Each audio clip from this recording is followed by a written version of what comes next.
on the call, man. We wouldn't let no outsiders come in. You couldn't. No, I get it. I can dig it. I can dig it. You had to be a free man to be at the cookout, man. You know, you had to be. Oh, don't come here to put your thumbs down and nonsense, Negro. I'm telling you that right now. We just had our cookout, man. It was beautiful, man. All the You register know, free. it amazes me. It's like, bro, there is no harm in going ahead and becoming a registered freeman because, like I None. said, even old girl Swami, who's got Yeah, she's got her route, and I'm right. pushing people on that, and I'm pushing people on the other one. I'm like, look, whichever one works. Yeah, You that's know, right. Whatever one.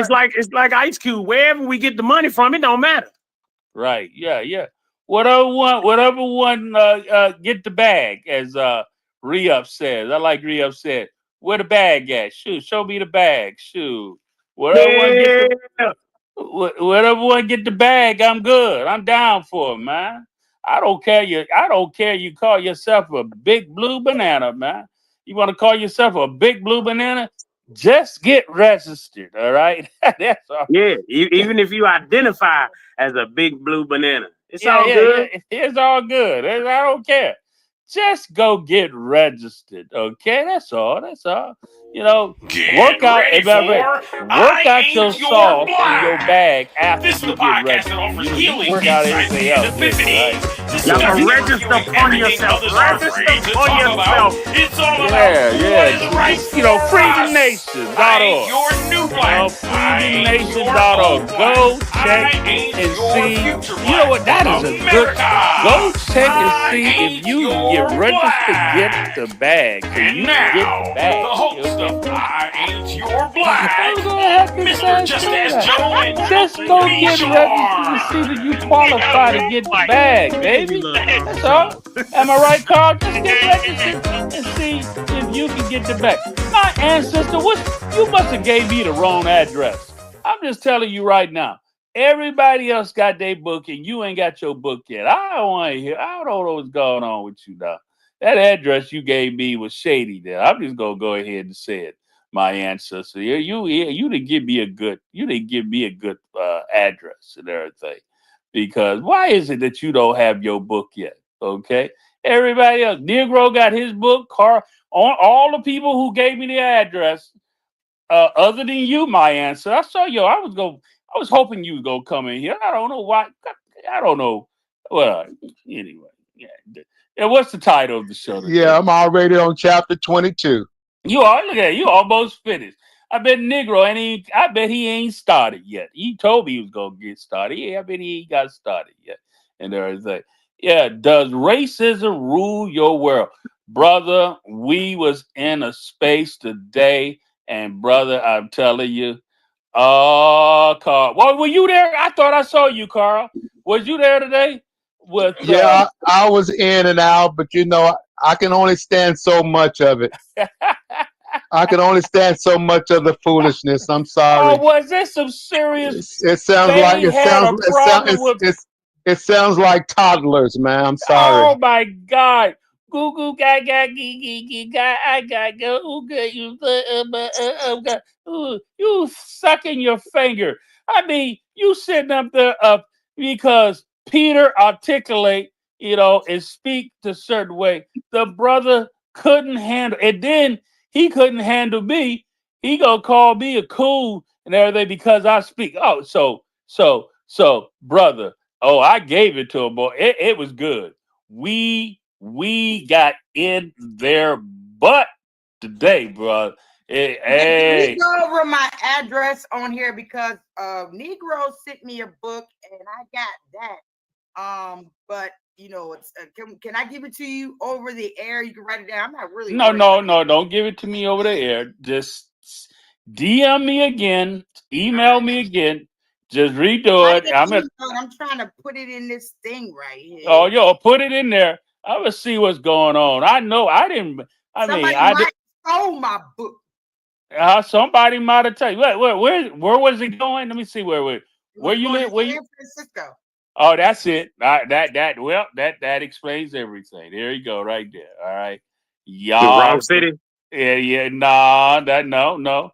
That damn California, man. They Yeah, weird up there. he's stealing shit. Yeah, that's what I'm saying. They be stealing crap up there in California, man. Somebody saw it and decided they wanted to see what it was. And they can't. All right. Well, this is not going to be delivered today. I just sent it to you again. That's it right there. You know. All right. Well, now you gonna Shut cause down. me. I think you holding out, trying to get. Hey, she did want 2 books in the beginning, I right? know that's what I'm saying. I did, and I did find some more books and everything. So I think Jesse, you know what? I know what you're doing. I know what you're doing. You trying to I get ain't that. doing anything. I want to read the book myself. I love books. I got Negro's book. He sent it to me. But You got Negro book, okay? Yeah, yeah, but I got Negro book too. I got his book. you know how Yeah. taking people mail. You know, Yeah. I used to work in the post office. I'm gonna tell you. Baby. Hey, Negro went cheap on me and everything. I paid full price for his book. He would have paid 99 cents for my audio book and everything.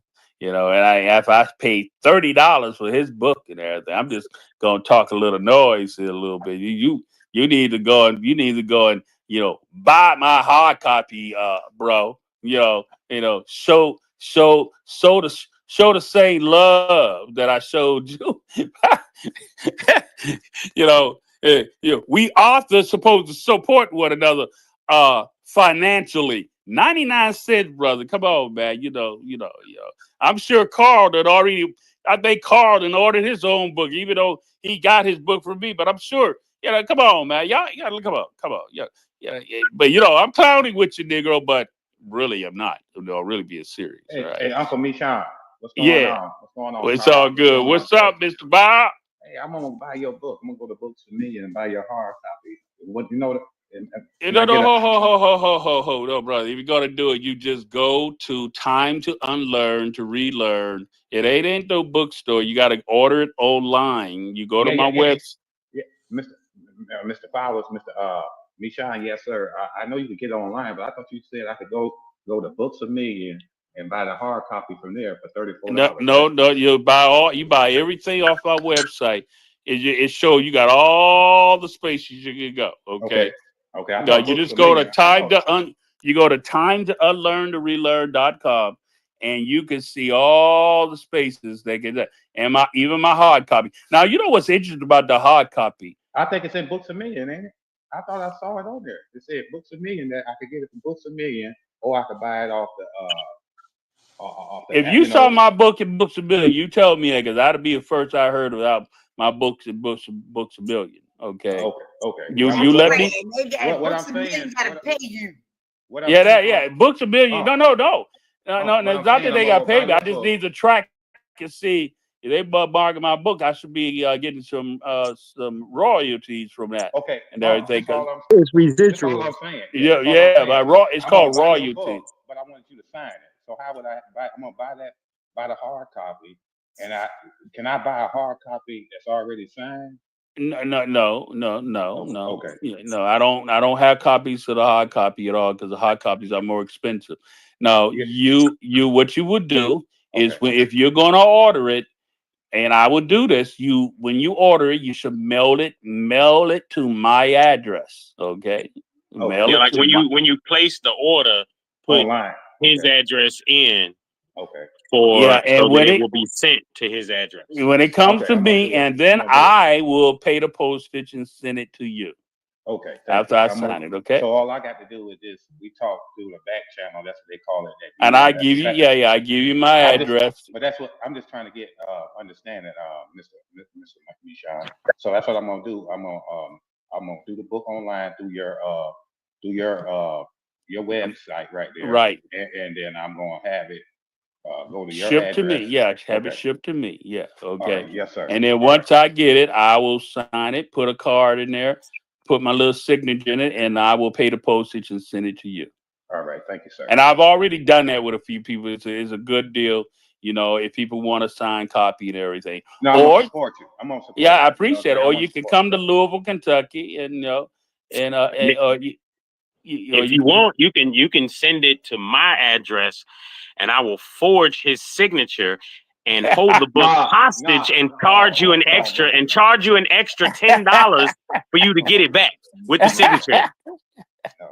Oh, you probably got a rubber stamp thing of his signature.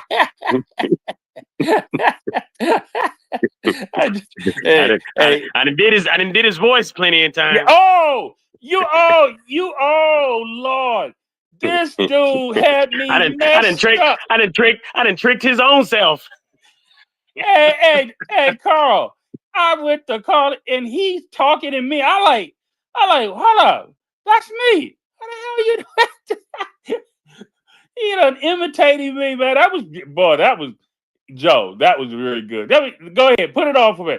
Go ahead and let everybody hear you sounding like me. Mess me up. I said, no, you didn't. All good. It's all good. Hey, just remember, I peeped the title too. Yeah, the title that we got going on. That's a subjective title. That ain't concrete. So it's all good. I'll let it go. Well, everything's subjective, isn't it? Everything's subjective. Yeah, I peeped it. Because, no, not everything. Everything is subjective. No. It all depends on you and your own opinion and reality, right? You seen the Google chat thing that I got for you, AI.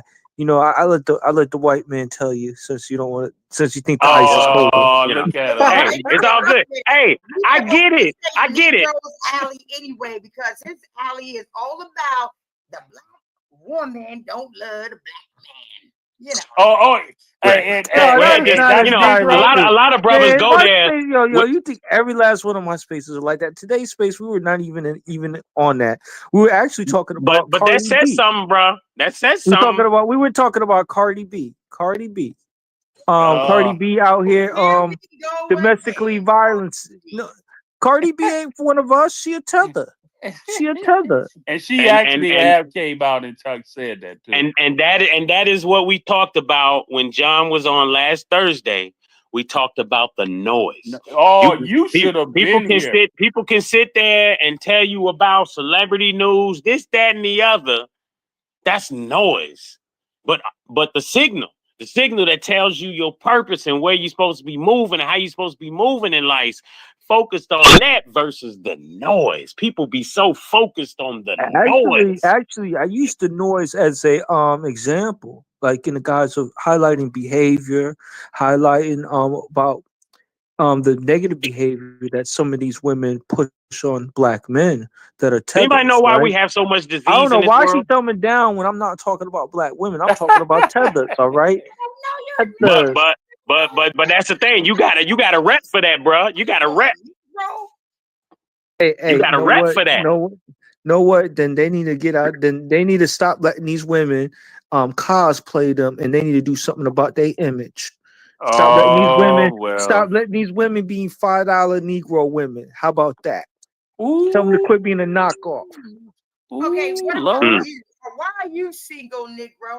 I guess there's one woman in the world that you can be with because there's two. I'm single right now because I financially cannot afford a woman at this moment. So therefore, I would rather. I ain't mad at you, bro. I'm not mad at you. Good answer. Hey. Girl, you post too much. No. My ancestor, you got to give him. That's a good answer. I'm not out here dumping my seed all willy-nilly, creating bad babies, you know, and no household structure, no finance. So you should be happy that I'm not out my here. My ancestor, we gotta give him his props.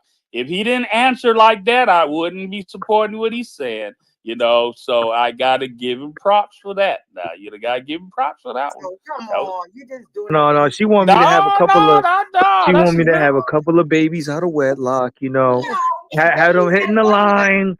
You Say, don't have I where the child support at? be in a relationship and still not have children out of wedlock. You can still be in a nurturing relationship and not Man, no, worry you about can't have no love the without no money finance. next Stop door. Yeah, it. he Stop said it. he You does know it. that. Excuse me, Well, brother Mishan. obviously, no. Yes. Right. Your book is The at way you pardon me. Your talk, book is that's who you at attract. Books of Me. I'm Because looking I at it never right now. been with a All right. man just because Oh, he what? has money. Say what now? It I say out never of been stock. with a man just because he has money. When I All right, was all right, all right, all right. Look, we No, about to go back. We And, about to go back to the wait, hands. wait. We about to go back. Hold on. We about to go back to the hands because there's too many people talking at one time, and it sounds like a 1990s chat phone line or something like that. Yo, what's up with them so Barb Simpson hands? Books of yeah, Me. yeah. So we about to do these hands again. Can we So reset the room for the let's go topic ahead of and the night? absolutely. Let's go ahead and reset the room because once again, you have to remember. It's Mr. Just Ask Joe and Uncle Michon in I Ain't Your Black. This is the podcast that offers healing insights and epiphanies, discussing and reviewing everything others are afraid to talk about. It's all about what is right for us.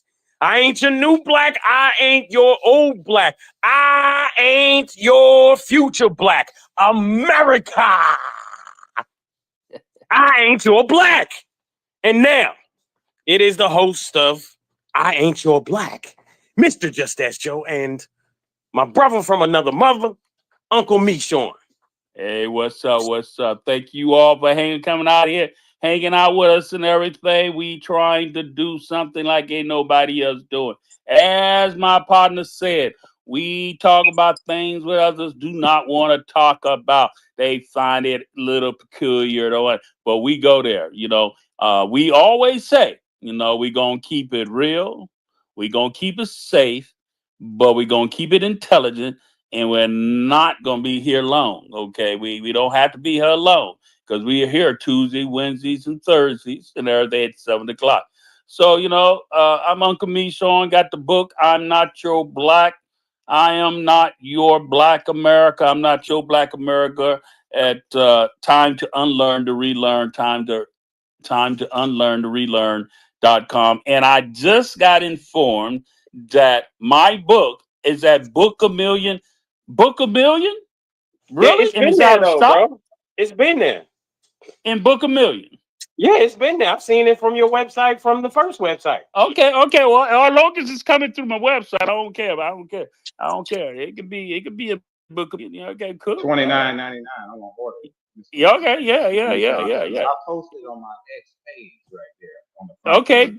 Okay. Cool. And that's the hard copy, right? Hard copy, $29. Yeah. When you say Yeah, $29.99, and that's I the hard bought copy. the hard copy, and I ain't got a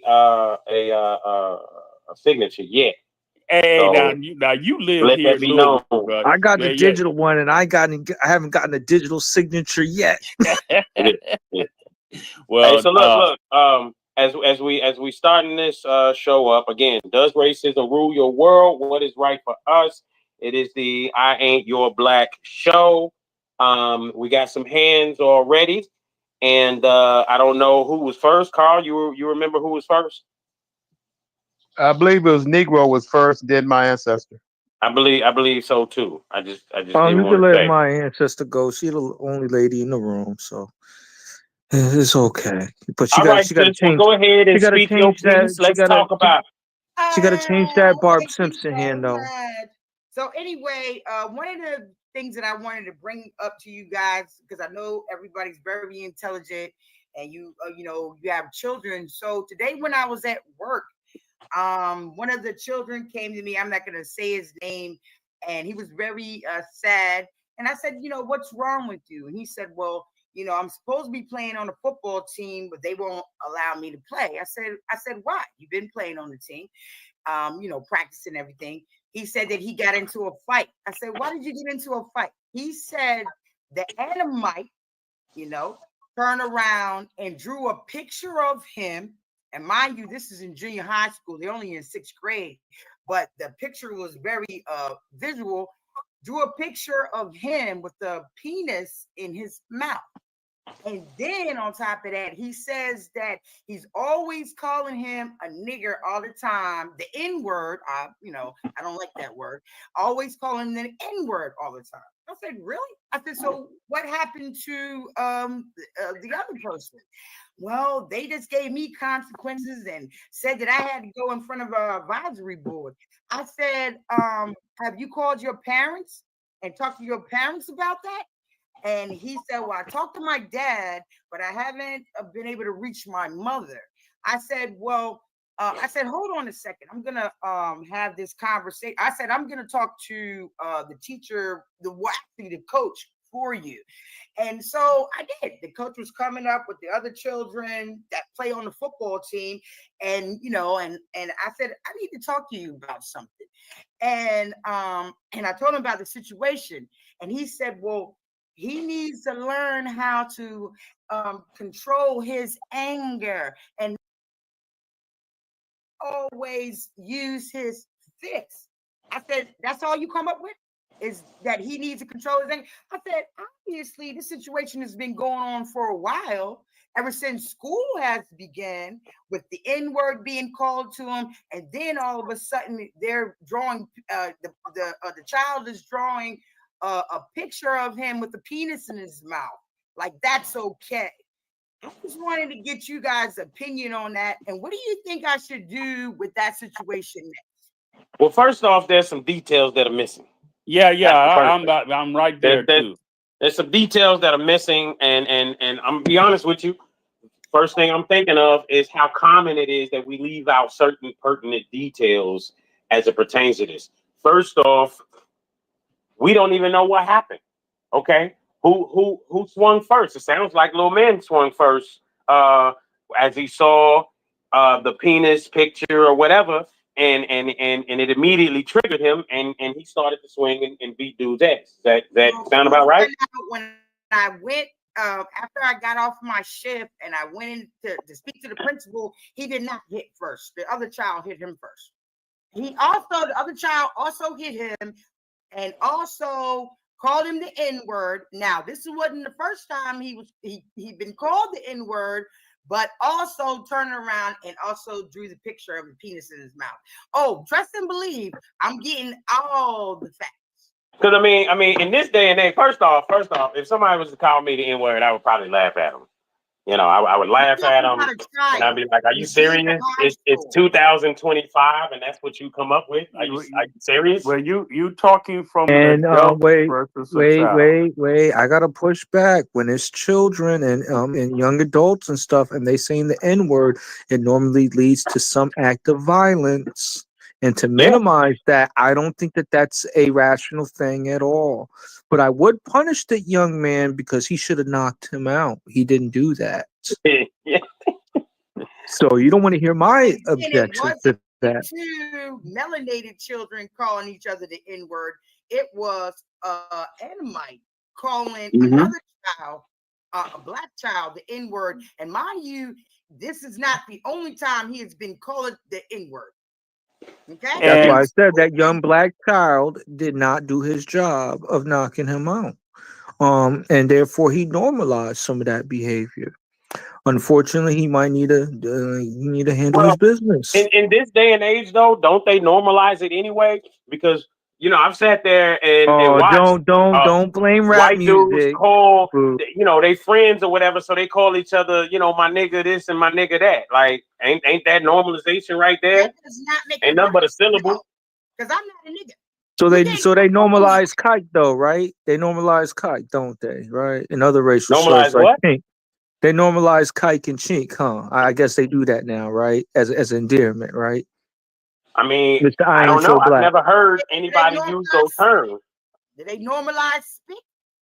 We the only one that take derogatory terms that I know of, that I'm familiar with, and then say the reason why we use them against each other is because it's a term of endearment now. We the only one. Are you saying all black people do this, or are you saying some? Because it seems like you're trying to do the some because I haven't met all black people. That's a common sense thought process right there, or a lack of common sense thought process, because I ain't met all melanated folk.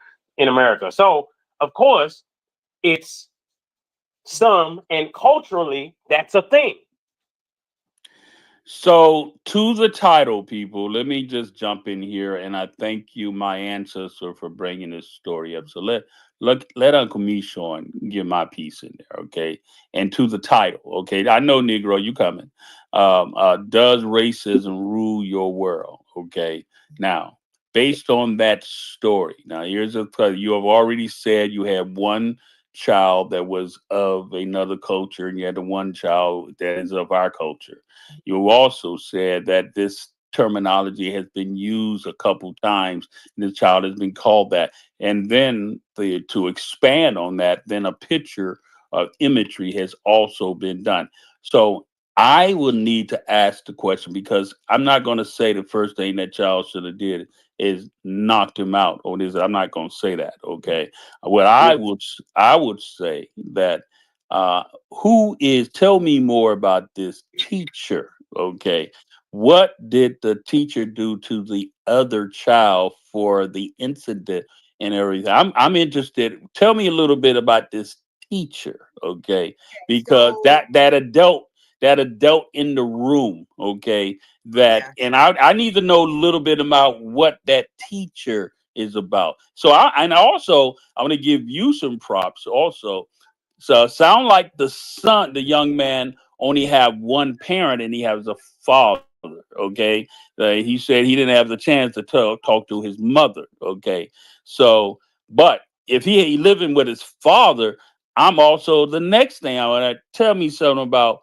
Did you ask him what did his father do? What was the father objective and everything? But, so you see the two things I'm concerned. I'm concerned about. Tell me more about this teacher. Who is teacher? And I need to know about this father. Okay, I need to find out. Did he just leave his kid out there to dry and didn't do nothing about it? It sounds like he did a little bit. Okay. His father was at work, so he Did this just happen today? Father, and yeah, it happened today. So his father was at work. So when he did call his father didn't answer the phone. This is what they did to the melanated child. They gave him a pink paper saying that he cannot play on the team until next semester because he got into a fight with the enemy. So I asked what happened to the other child. Right. And they said, oh, well, they'll get some consequences, but they didn't get a pink slip and they didn't get dismissed early from school.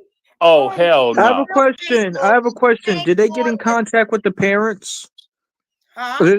Did they get in contact with his parents? Because like some of the in the school system, right? That was the next question I asked.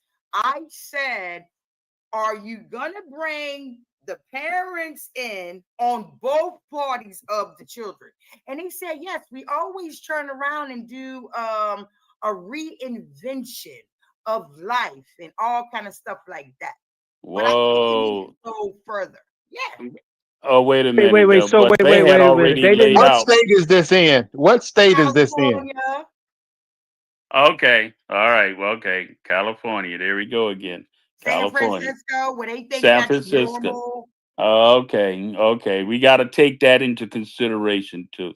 All right. Now you're gonna take all that into consideration. San Francisco, California, where they're a little bit tolerant of the LBGTQ and all that other stuff and things from again in the past. Go ahead, nigga. I'm gonna let you. I got enough information. Trophies. Participation trophies. Participation trophies and everything and all that nonsense. I'm gonna. Since you just happened, keep us updated on what go on in that situation. That's what I'm going to do. Keep us updated on what's going on in that situation and everything. Yeah, because I can't factually look at any of it right now. Yeah, no, I don't know true facts. Yeah. Go ahead, Negro. So, based off of what the sister's saying, it sounds like they got in touch with the parents of the white children, right? What some of these school systems like to do, if they get in contact with one of the parents, they normally let that go. And as they know that they come from a wholesome, complete family, they'll say it might be something a little different, give them the benefit of the doubt. Where if there's a black child coming from a single parent household or any other child, they might start labeling them. So I feel like there are You just added a good- little bit more detail that might yeah, be yeah, like, relevant to that yeah, that's conversation there. Absolutely. this is what that I would consider the school to prison pipeline. I would actually report some of those individuals because they were not looking out the Yeah, safety of that child, first of all the children that were involved. And yeah, especially when it became racialized or ethnic yes, wise, the child is saying ethnic yeah. I racialized. just can't believe that in 2025 we would still have schools.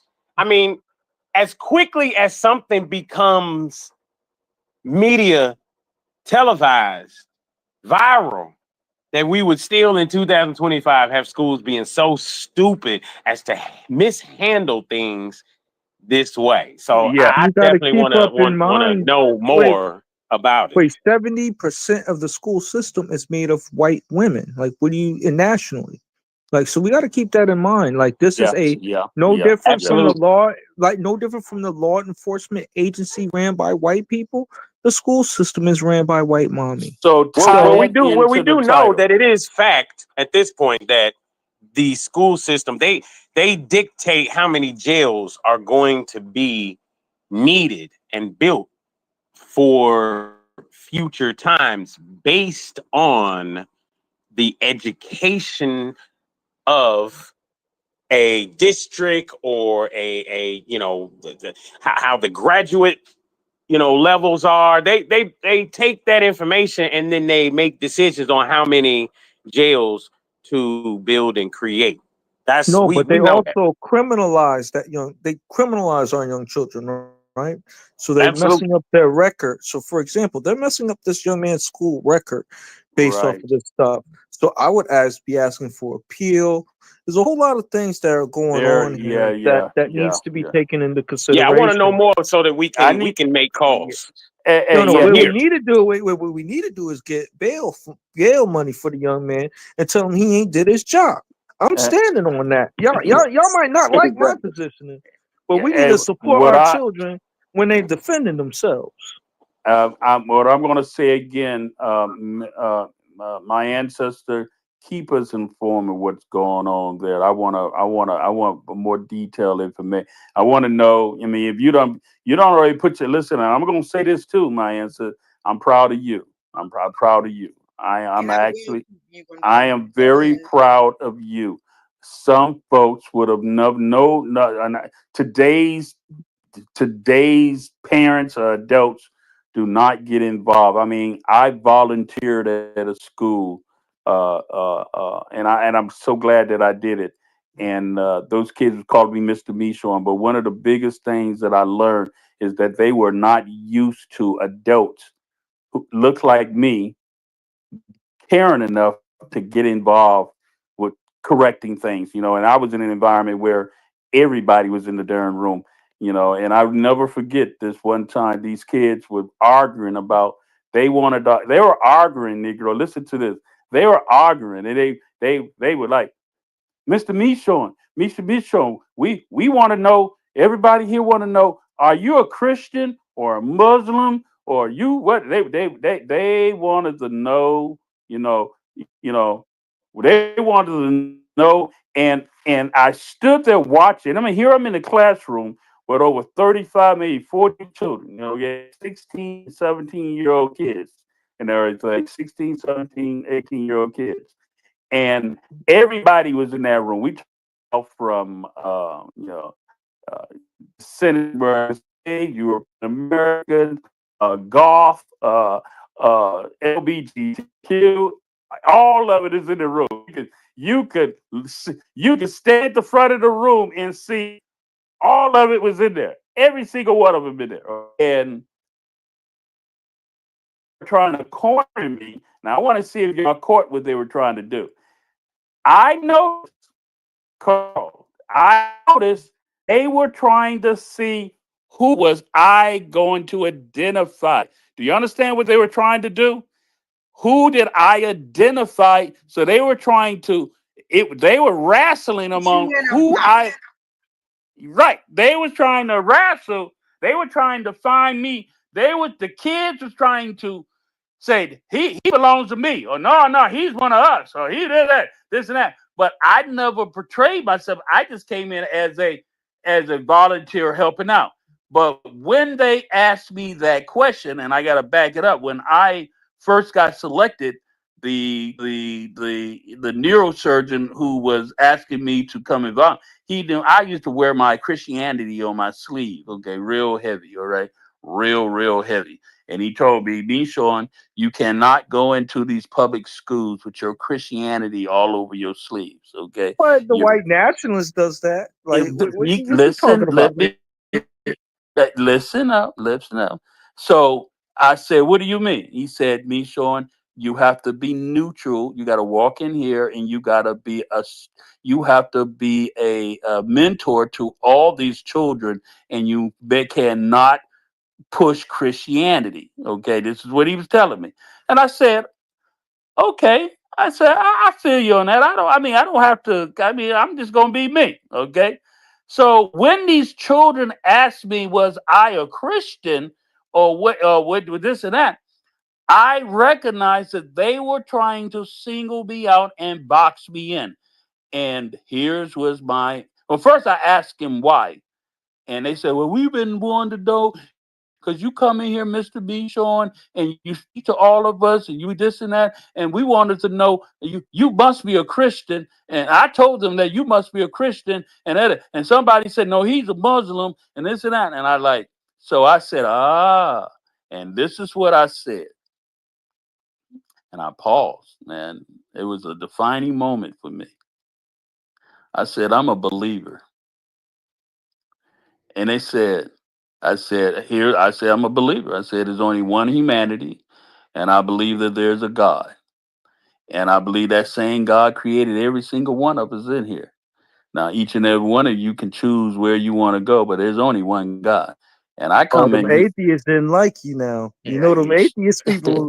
They were trying to plant Yeah, there was thumbtacks in your they kid. were in the room, but you don't understand what happened. When I decided to let them know that I was in here serving them all, I would not none of you all get any special privileges with me, okay? I'm treating you all equally the same, okay? Based on your merits and who you are, that's who I am. Let me tell you something. That was probably a defining moment for me. There was some people there. There were some young, then I'm gonna go to there were some young white females, okay, who you can tell they came from. I mean, the school that I was involved with, it was a public school. It was a public private school, and so people who can afford to go to the school. So you had a mixture of all different demographics of people there. But these white females, there was a couple of them. You can tell that they wasn't used to having a what masculine, strong brother speaking and talk, communicating and everything. I did something. To break the ice. I made them have to shake my hand and give me high fives when they came in or when they come out. And so what happened by the end of my 10-week session, those white girls, and it is I go here, I go here, they were acting so different towards me that even the teachers and everything realized that I had made an effective change on them by my behavior. But another thing that happened is the messages that I got from the black students that was in the classroom. We had this little box that no matter who you were, you could drop whatever you want in there. And to try to win their trust and confidence, we say, we're not going to pick them out. We're going to let one of you go in the box. I don't care what it is. Y'all can pick it out. Don't put your name on it. And you can ask us any question you want, anything you want. We want to know. This kind of falls in, does racism rule your world? I was operating where racism did not rule my world. Okay. So one of the kids pulled out the box, and in this, I'll never forget this. the very first thing, Mr. Michon and Miss Pat, I need to ask you a question.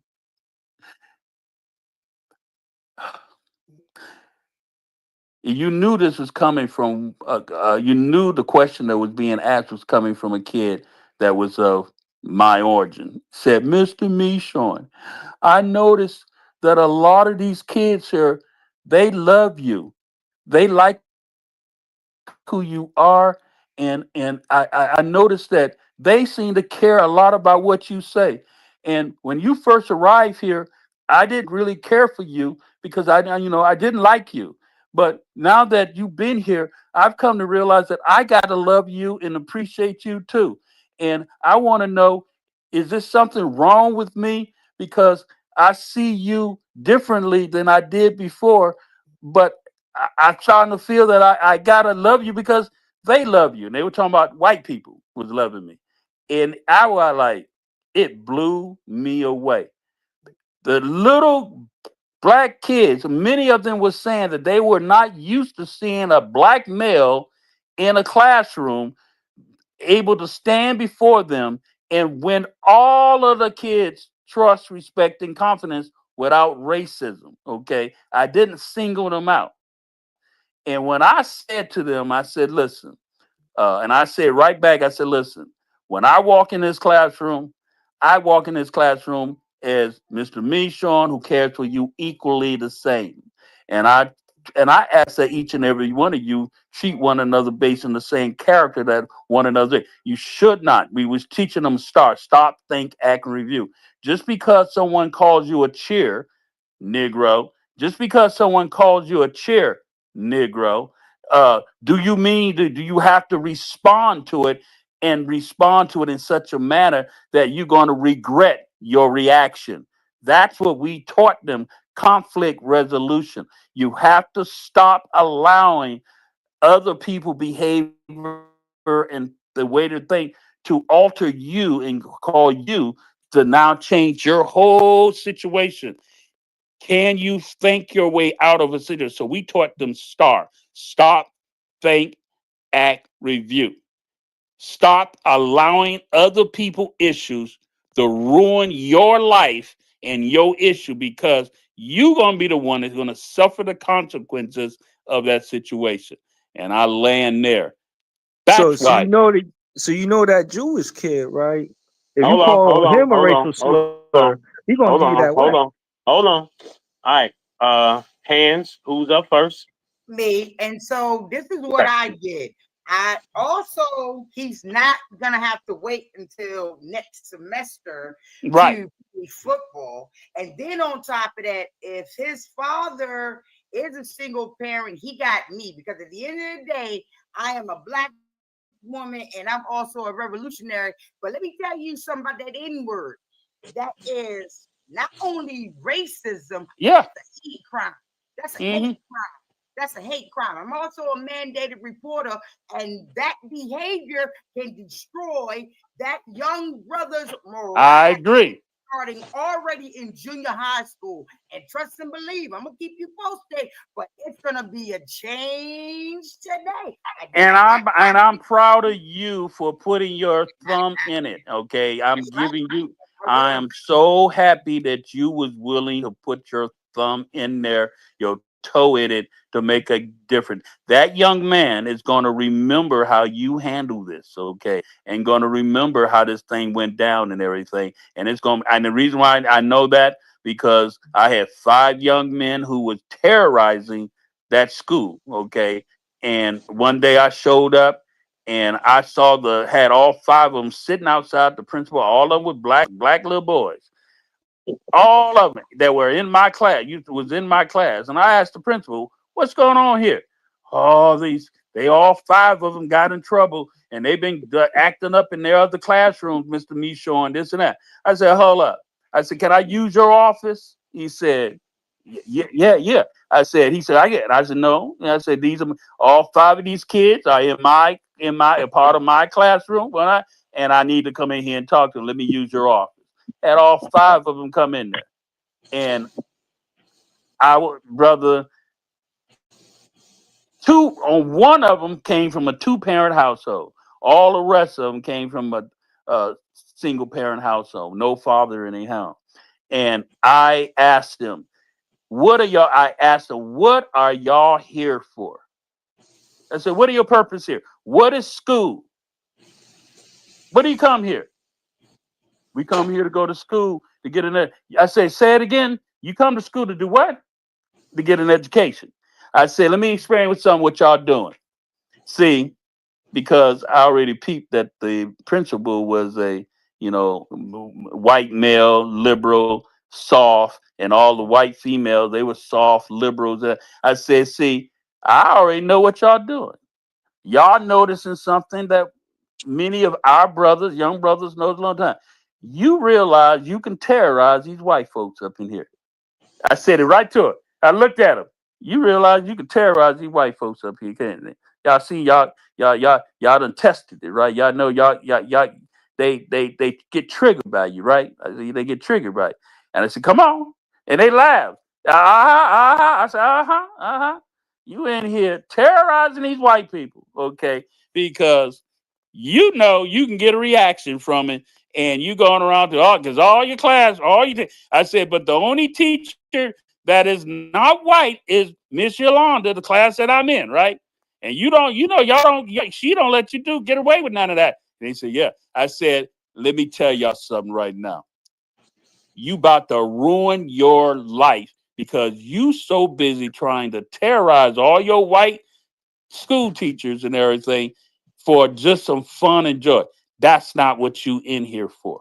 I say that was a predominantly white school. Yeah. You in here, and when the teacher in the classroom I was in, she was the only sister that had a classroom and everything, and she allowed me to come in and do the SPAVA thing.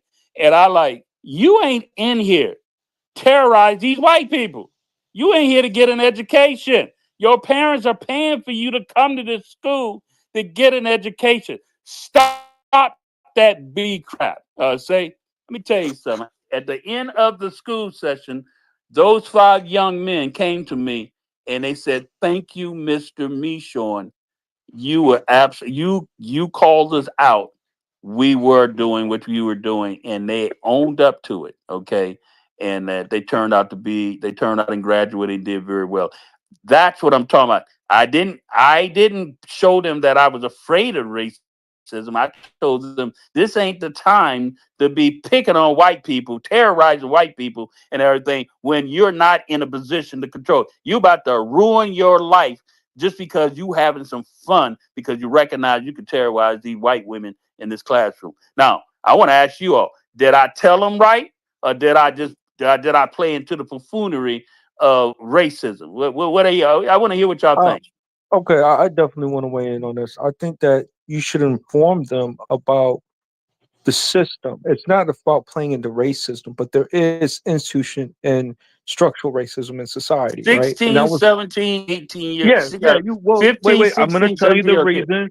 I'm going to tell you the reason why you should be honest about children in this fashion.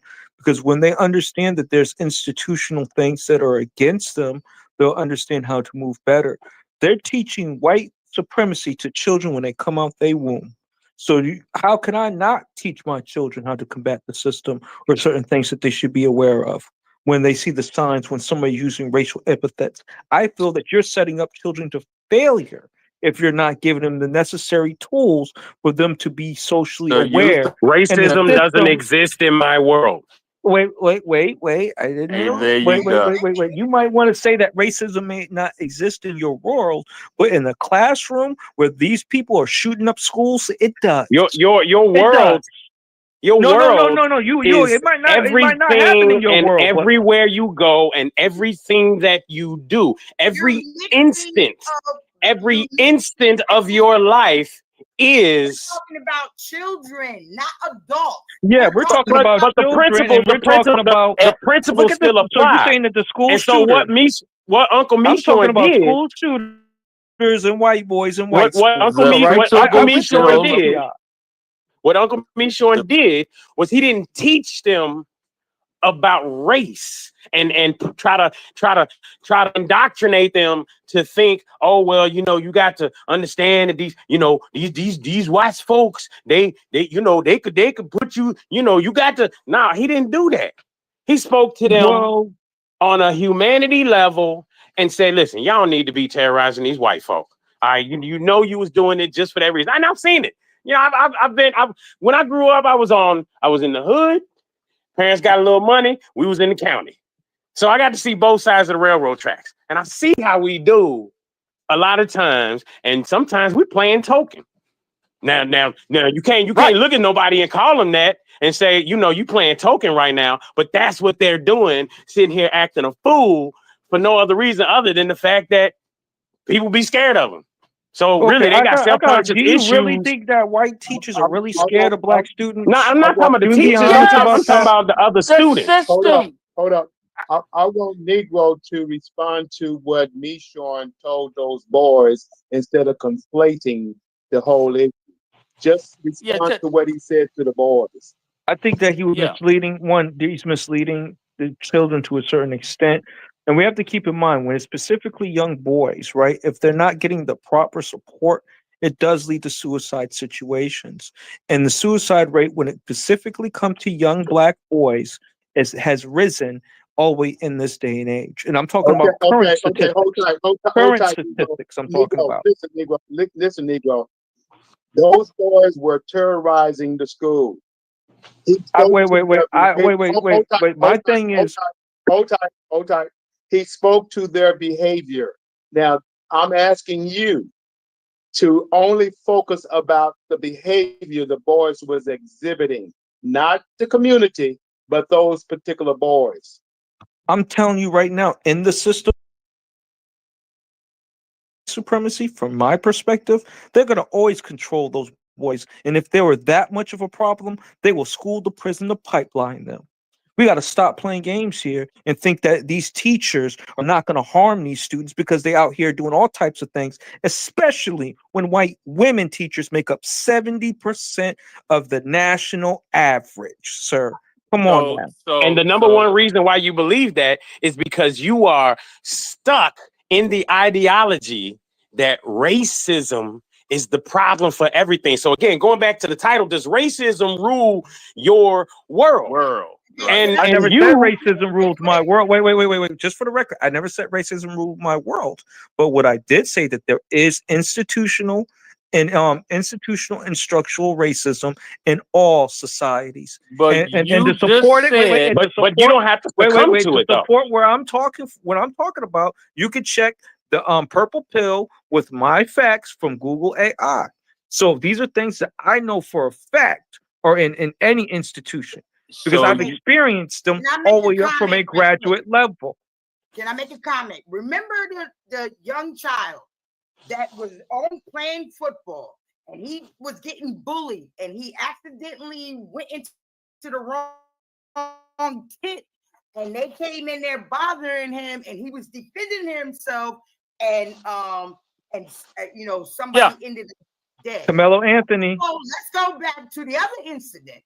When it came, now this happened in high school. The incident happened when the child defended himself in junior high school. In high school, that child ended up dead, right?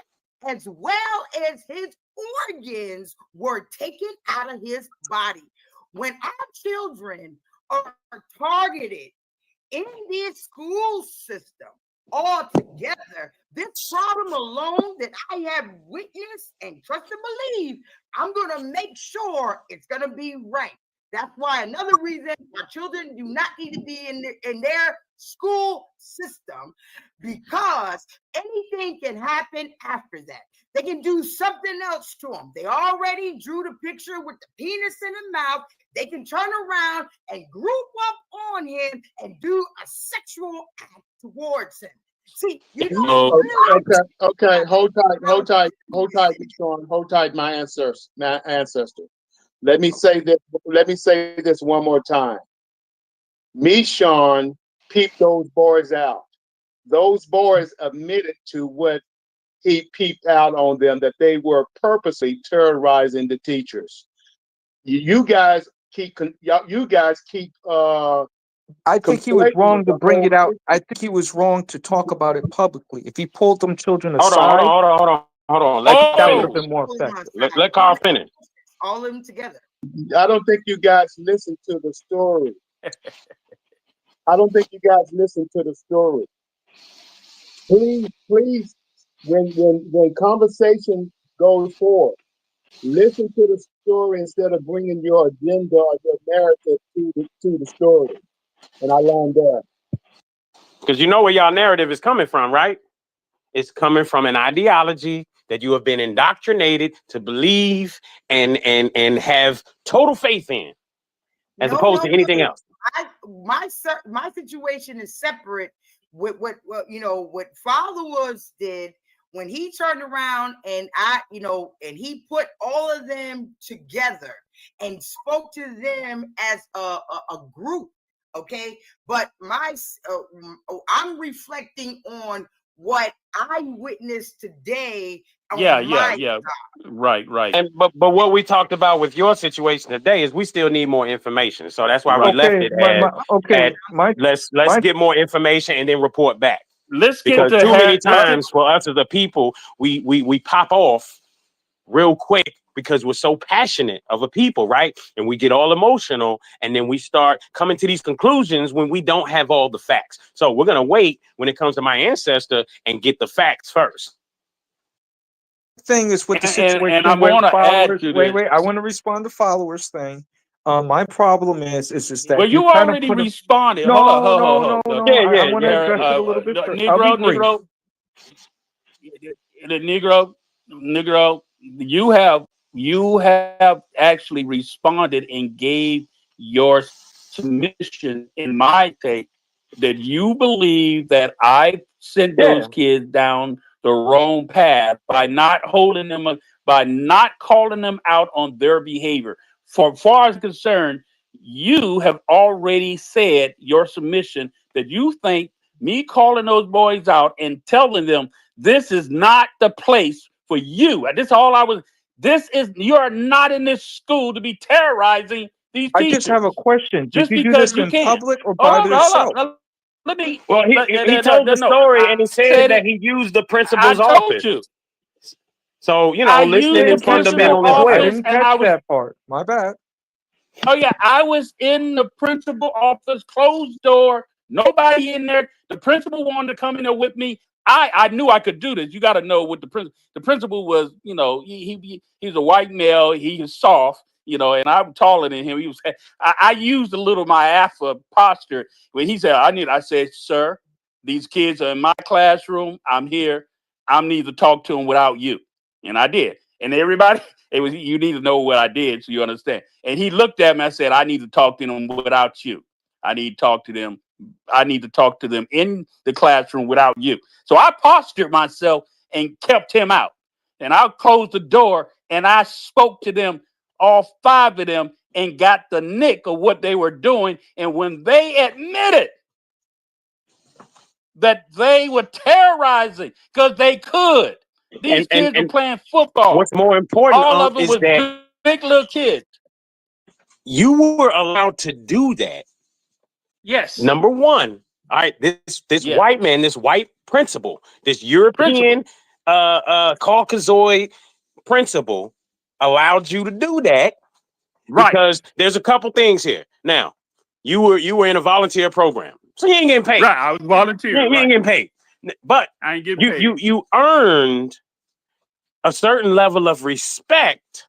There you go. By the staff because of how you postured yourself in general. You didn't posture yourself as a black man. You didn't posture yourself as a Christian. You postured yourself as a believer and you put forward your humanity first.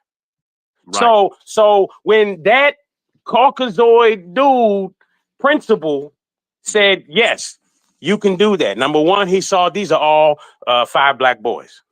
All right. So you know what? Let this black man who has won my respect.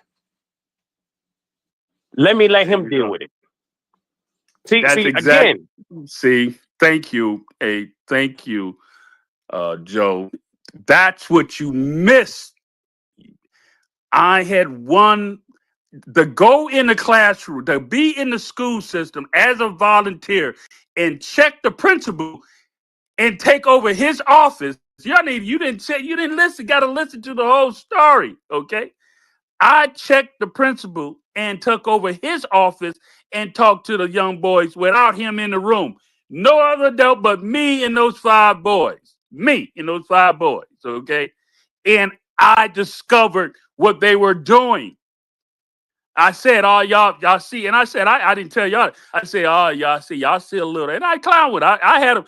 Y'all see a little strain. You pull a strain and you get a little reaction, right? Come on now. I was clowning with her. You see, y'all don't pull a little strain on little white folks in this classroom and everything. You got a little reaction, right? And they looking at it. I said, you know what I'm talking about. Y'all got a reaction, and y'all all like that little reaction, and you start realize, oh hell. Damn, we can. I said, but you can't do that in Miss Yolanda classroom, right? That's the sister class. Y'all can't do that in her classroom, all right? But y'all can do that in all those other classrooms, right? Uh-huh. What the hell are y'all in here for?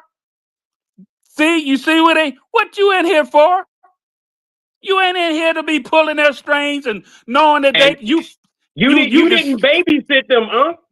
No, I didn't. Babysit. You didn't No. pander to them. But No, when didn't. It comes to a liberal movement, oh Lord, them white people will do the same thing and take it all the way up to the politics. That's right. Will pander and they will baby the black folk. Right. I didn't baby them young men in there. That's why I needed to talk to them. I didn't want him in there. I wanted, like, hey, when I spoke to them, I looked them in their eyes. I looked like, here, stop, cut it out. You ain't in here for that nonsense. You ain't here to get an education. You ain't here to be terrorizing white people just because you can. Cut that nonsense out. Cut it out. Get an education. Handle your business. When you get out of the school and everything, you can go do whatever you want to do. But in this point, they had you outside this classroom. If I had not showed up, they had you outside this classroom, outside his office, no matter what I don't know what they was about to do with you. I said, but now because I'm involved, I'm going to tell them I talked to you. Y'all good. Y'all go back. And that's what happened. I said, are we good? We got an understanding here? Yeah. And that's what happened. When I got done, I said, hey, Pet, they good. I talked to them. And I said, hey, I already talked to them. They good. They actually apologized for their behavior and everything. They're going to be all right. And they all left. Did you hear that? They all left. Now, what if I didn't show up? Something else might have happened, okay?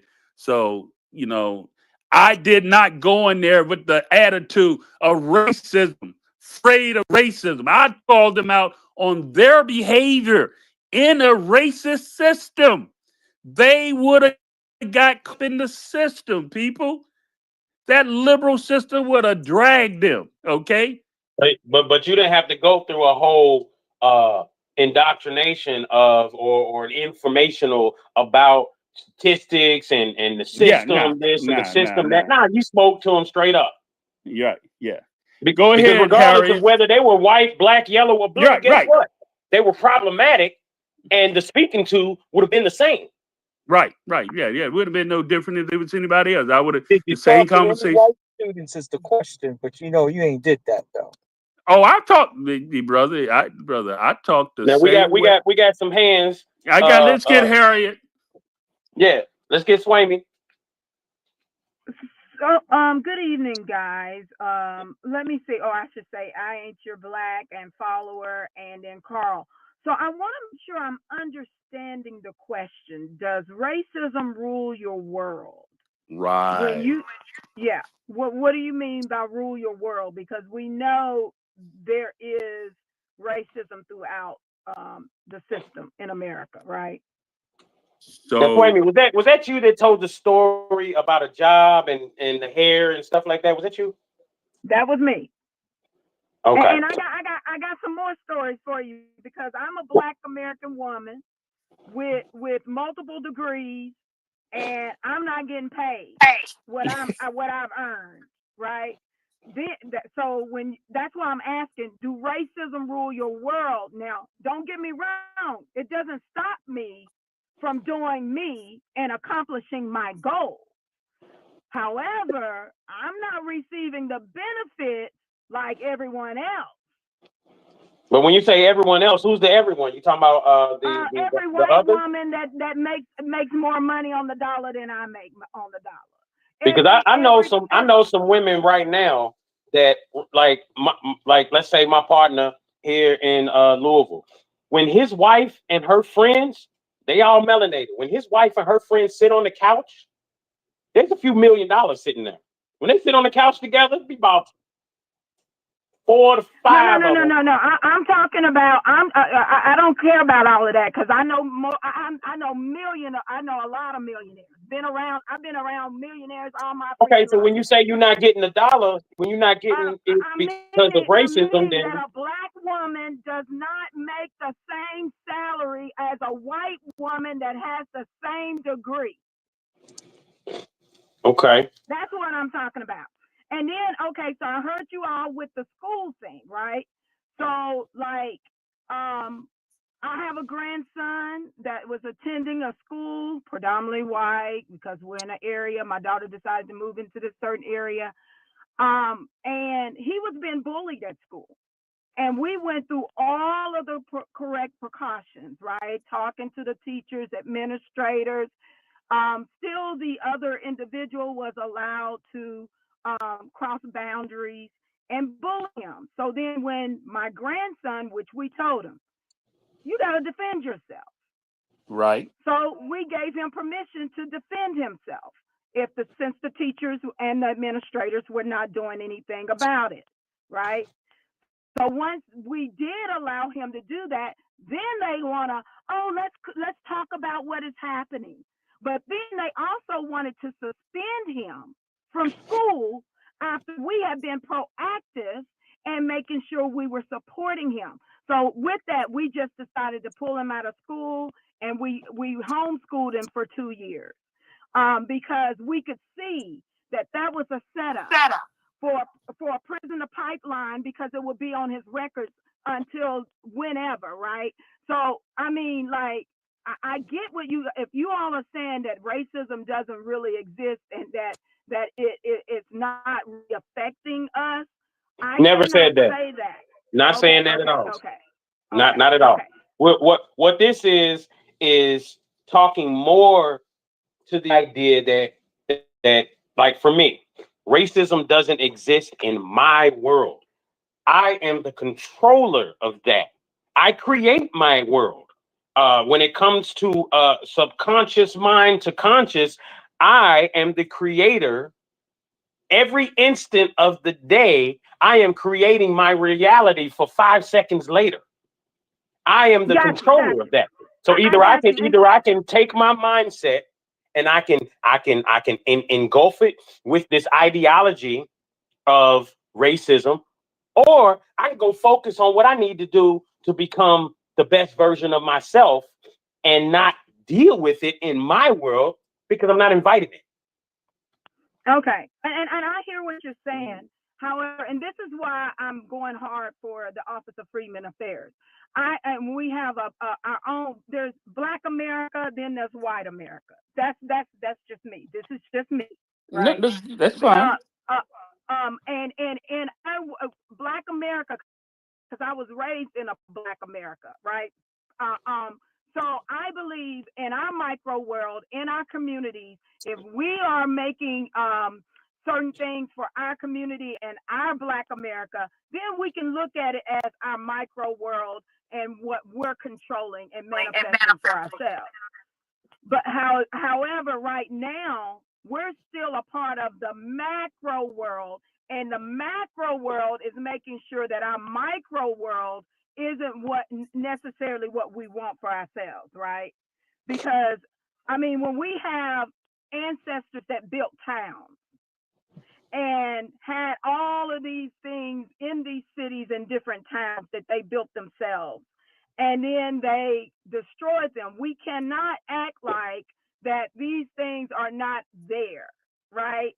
and then we are forgetting to protect ourselves, or we are not making sure we manifest this micro world that is positive for us, and we're protecting ourselves. That's kind of where my mind goes when I think of it from a collective standpoint. Now, I get you. Yeah, I tell people and teach people all the time, you have a locus of control in your world, in your micro world especially. You can manifest anything you so desire and want, right, in your micro world. But there's a macro world out there that we don't, we can't be blinded that and act like it doesn't exist. So that's why. Well, we know it exists. We all know it exists. I mean, right? We know it exists. How you intertwine with it. That has everything That's to do with you and your action. yeah, that has a Let me lot. let me read this a Go little ahead. portion. Finish that Let case. me Go ahead. hold tight, Negro. Hold tight, Negro. Let me read this little portion out of the America's Little Black Book, Norris Shelton, to address what Sway Me was talking about, the Office of Freedmen Affairs, which I wholeheartedly agree with her on that. Yes, ma'am. This Yes, sir. this is what he says in the Little Black Book. Minority programs do serve a definite legitimate purpose. However, when it comes to the descendants of slaves, they are largely ineffective and subject to corruption. The problem is that most every individual in America, other than white American males, wishing to advance in American life financially or share in the American dream commercially, can be certified as a minority. This allows one to receive financial help, guidance, and business direction from our government through minority programs. Because of discrimination and corruption, minority programs do little to help the descendants of slaves. These business programs have so diluted their impact as to be almost useless to us. So I wholeheartedly agree with Sway Me. Office of Freedmen Affairs, our own school system, our own hospitals, our own whatever we need, our own. And I land there. So to feed off of what that was said, that there is no different that the Jewish community is doing. A lot of people, I said, Absolutely. if we can see what demographics of people that we need to duplicate, we need to duplicate with the Jewish community. Look what the Jewish community have right here in Louisville, Kentucky. They have multiple of Jewish synagogue schools and things that they control. They send their children to their schools. Okay, their religious organization. But check this out. They teach them how to navigate in the white culture. They teach them how to navigate now what's in their favor is that they can pass as white. Okay, they can pass as white, but once they get themselves in some position of power and authority, I don't know if y'all experienced this, Jews pop their collar. Okay, they let folks know, oh, I'm Jew. Okay, and the moment they let you know they Jew, then they start operating in a different manner. So I'm gonna give that back to us. When But I'm saying what you said is so important because until you get yeah, you're right. there, until you Right. get Until you get there. I'm in Yeah. agreement. Yeah, hey, let's have our own. I love it. Yeah. You know, I still believe desegregation was the worst thing that ever happened to the melanated community here in America, Amen. right? The descendants of slaves, freedmen community here in America. But until you get there to have your own, one thing you said that was so important, the ability to navigate here in this world, right here, That's right what now. that's where you cannot there now, Sweeney. I love everything you saying, and Nate, I love that. But you cannot operate that what Carl just read. I want you to understand. He said the minority programs that are put into play. I keep telling us, stop buying into the programs that's put into place to keep us feeling inferior and operating in that. That's what I mean. You cannot operate in their narrative of who we are. No, no, no, Okay. no, no, no. Now I'm a small business owner now. So it's minority development. If I go for Oh, an SBA loan, it's still minority. I They're know. lumped in with us. So I have no other choice but to operate in that, right? But if you notice what he was saying, what he's saying is that we do need to, that minority thing was a setup. It was the Yeah, hegemony. but It's the we can't just remove ourselves out of it oh yeah, because it's yes, oh yeah, legislation. You see yes you where I'm can. going? No, I mean, yes, How? yes. get the So money and get all that stuff you're that you're telling doing. me Get the that I money, all can't that. apply for minority loans, minority development loans, No, I Get it. said as a business owner no, that I want to said scale up? navigate, go get it, baby, go make it happen, go do what you Oh, do. okay. So No, I'm not telling. I got to wait, hold on. So what I'm hearing you say, is that we have to operate differently from everybody else. They can come here, everybody else can come here and have the red carpet rolled Right. out. Forget the red carpet. But no. But I pay taxes. Right, yeah. I'm supposed to ignore all of what I do for this country and what my ancestors have done so everybody else can benefit, and then I have to operate differently It's in my But called. own country don't you that have I goals? built, that Yeah, my ancestors built, and all of that. We got to operate differently. I'm And going when to it's tell ours, you. I'm when going it's to tell ours. you. All right, I'm go all the That way is with you. racism right I, there. I'm gonna go all the way with you. Okay, go all the way there. What you just said. Martin Luther King says, "Be judged by the character, but not by the color of our skin." So when he says that, okay, he didn't say that. He never said that racism was not the problem. He said we had to navigate being the best in the room at the table and let our I am character the best. represent. I Okay, descend from the best. okay, And I no, deserve any and everything in this country I just know as you make. well as I don't any want to and try to make everybody this else. personal. I don't. Yeah, I'm not trying to make it. I'm Don't trying I'm to. saying us as a collective, though. He said that he took our people down the wrong slope before Yes, he transitioned, and he said that he never should have did that. yeah, but there's another piece of that. That's where my book is so very important. The color construct. He never discovered when he was going there. He never discovered the hegemony. Okay, he didn't understand that there was an already rigged system since 1619 that we've been fighting up against. Okay, this is why it's so important. He also didn't realize that there have been people that have been operating way more astute about the game that's being played than we were. We have done some good work. We have accomplished a lot, but there's a truth about what I say the word astute. Astute means the ability to figure out when somebody's doing what they're doing, like playing a game of chess, and then you take what you have discovered about what they're doing. That's even when Sway me. That's even when you're realizing that some folks are trying to play you in a certain way. You have to say, I see what you're doing. Okay, got you. All right.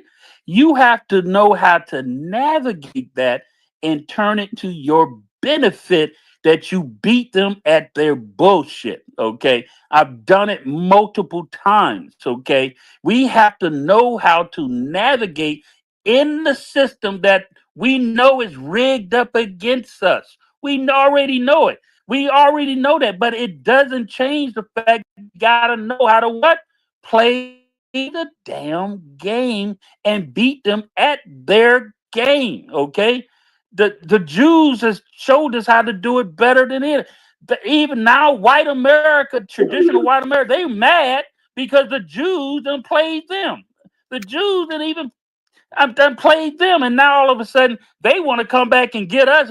No, this is what I tell my white friends now. Who are they telling me? I go to these spaces and I'm hearing them talking. Oh, the Jews. I said, look at here. I want to hear that nonsense when it was benefiting you. See, this is the type of conversation I have.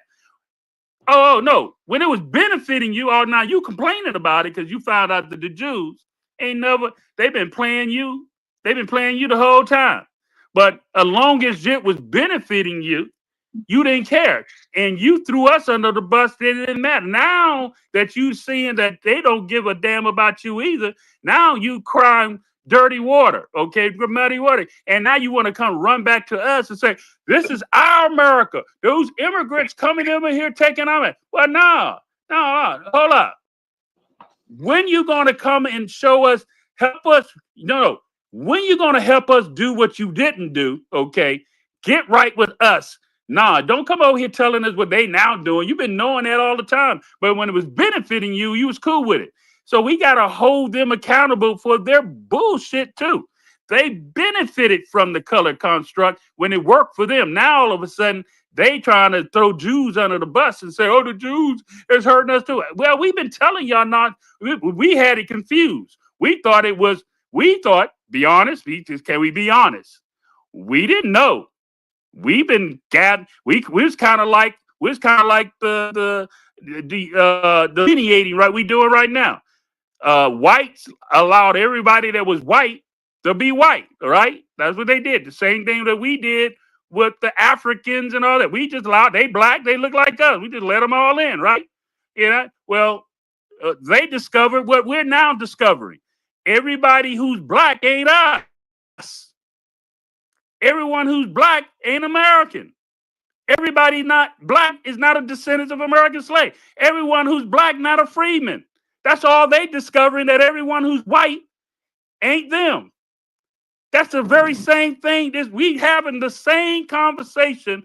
Their conversation a little different because they pimped it for their damn good, but now they realize that Jews don't give a damn about them. None of those immigrants who came here and passed as white don't give a damn about any of the traditional white people who they just trying to take advantage of their benefits, and they have. They having the same problem we having, but the difference is that we've been dealing with this shit from all sides, okay? Because they too have played us against the system as well. It's time for us to just beat them at the game and make these white folks who's now started to come. I ain't talking about Jews. I'm talking about those who call themselves white, who not Jews. I'm talking about the traditional. I think Mark Carter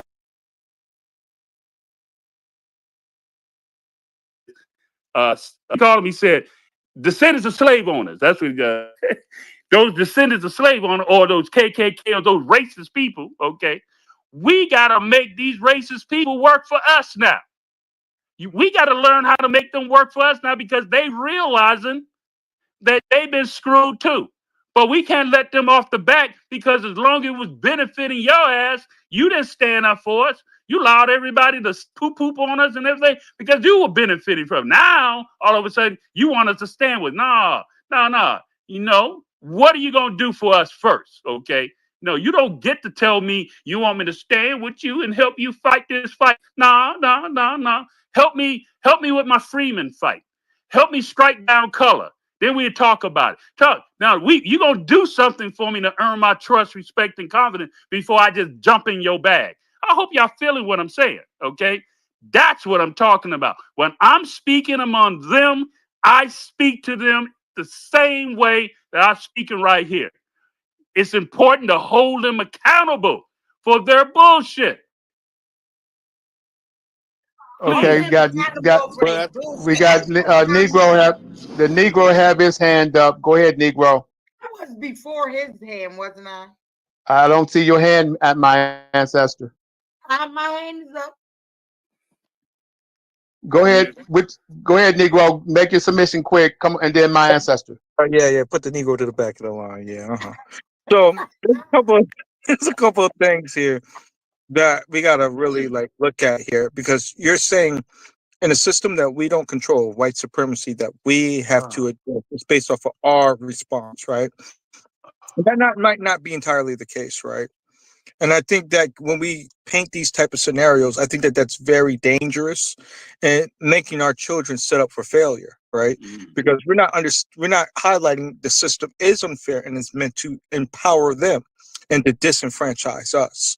And I think when we put this narrative of all you need to do is be a good Negro and be compliant, that you're going to be safe. They tell it to black folks.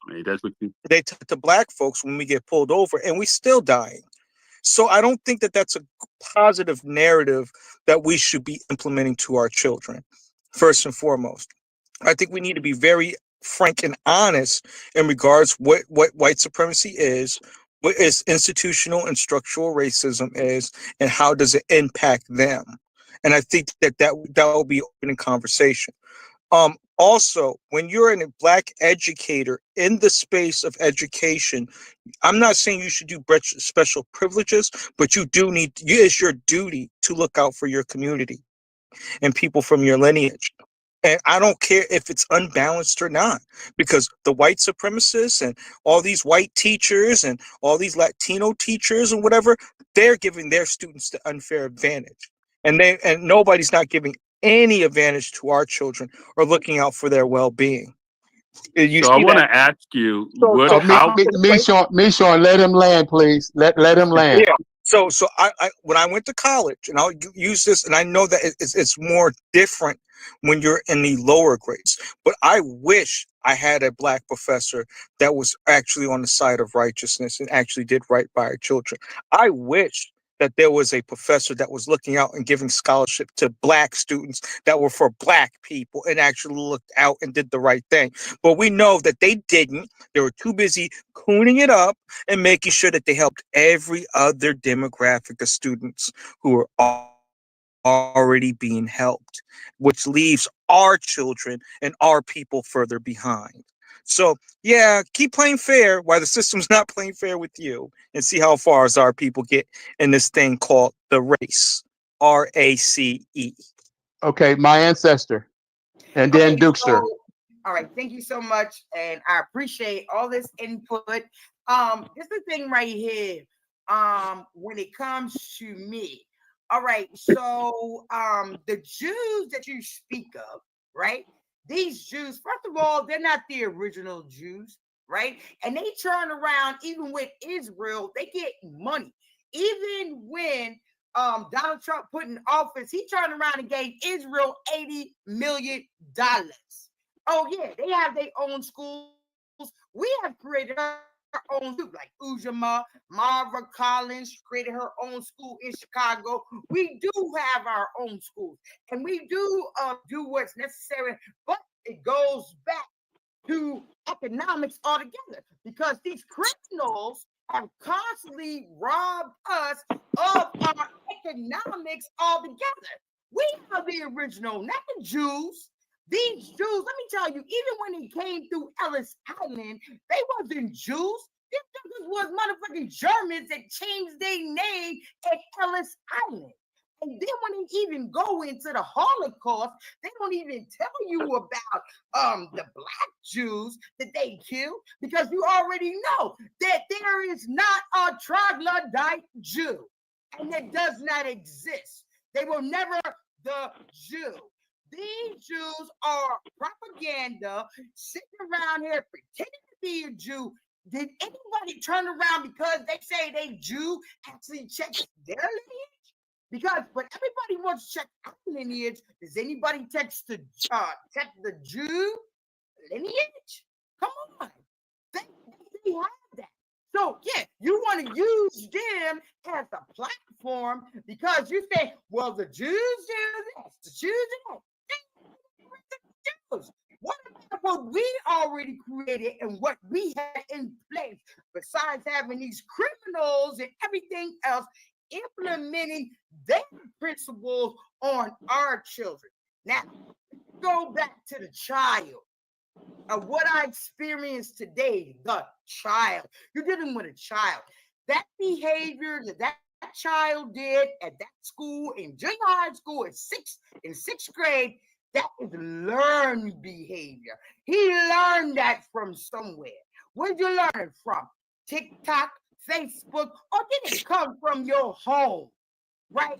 Calling somebody the N-word, talking about a melanated child that have a penis in their mouth. let me tell you, by the time I finish dealing with this school system, if they don't have this stuff correct, oh my God, they're going to see the wrath of God. They're going to see, say, every knee shall confess, every mouth shall confess, and every knee shall bow that I am God. The original being is melanated and ain't got nothing to do with no wannabe Jew. And I yield. Hey, I appreciate it. Okay, I'm not. okay, Meachon. Go ahead. Deuster, your turn, Deuster.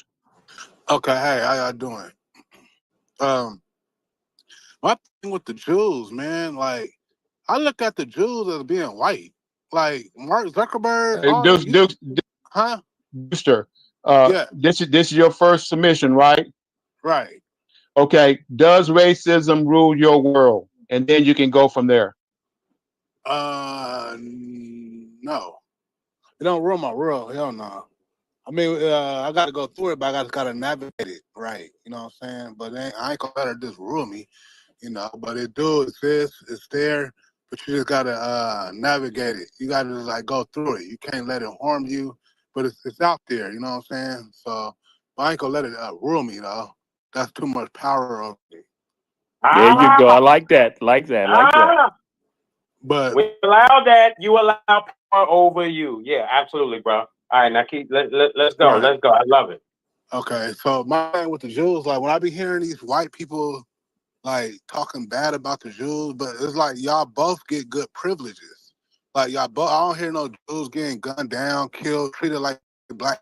Like you a white man, like Mark Zuckerberg, all these wealthy people. You're like you're white. Cause what's the difference? You're both white. Y'all both rich. Y'all both running the planet. Y'all both doing evil stuff. So to me, it's like I look at you as being white. Now I think they play that stuff when we come in the room and we come around. Oh, I don't like the Jews. The Jews put y'all in respect. Nah, y'all both is conspiracy of a crime.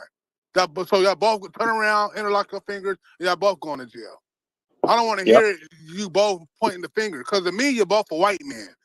So that's how I look at the Jews. Like I don't really get it because like if you look at a Jew, you look like a white dude.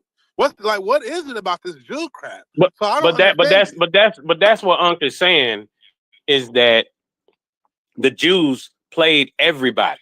They are responsible for pitting us against each other in this day and age because they predominantly own media outlets.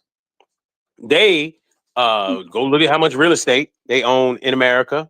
So ultimately, what they did was they positioned themselves and they hid under the color construct. So that goes deeply back into the whole ideology that we've been pushing since we came to X Space is getting rid of the color construct because then the Jews can't hide no more. So they come in as white, and then when they get to the position of power, they're a Jew, and they help who? The other Jews. So, you know, you're speaking exactly to what we're talking about. Yeah, they are liars, big liars, and criminals. And since they're see Harry, since you've been up for once, I want to speak to about 3 or 4 of you all that went through here. I want to address a couple of things I done heard. When I'm speaking about the Jews, my ancestor, I'm only talking about when I'm speaking about seeing what they're doing.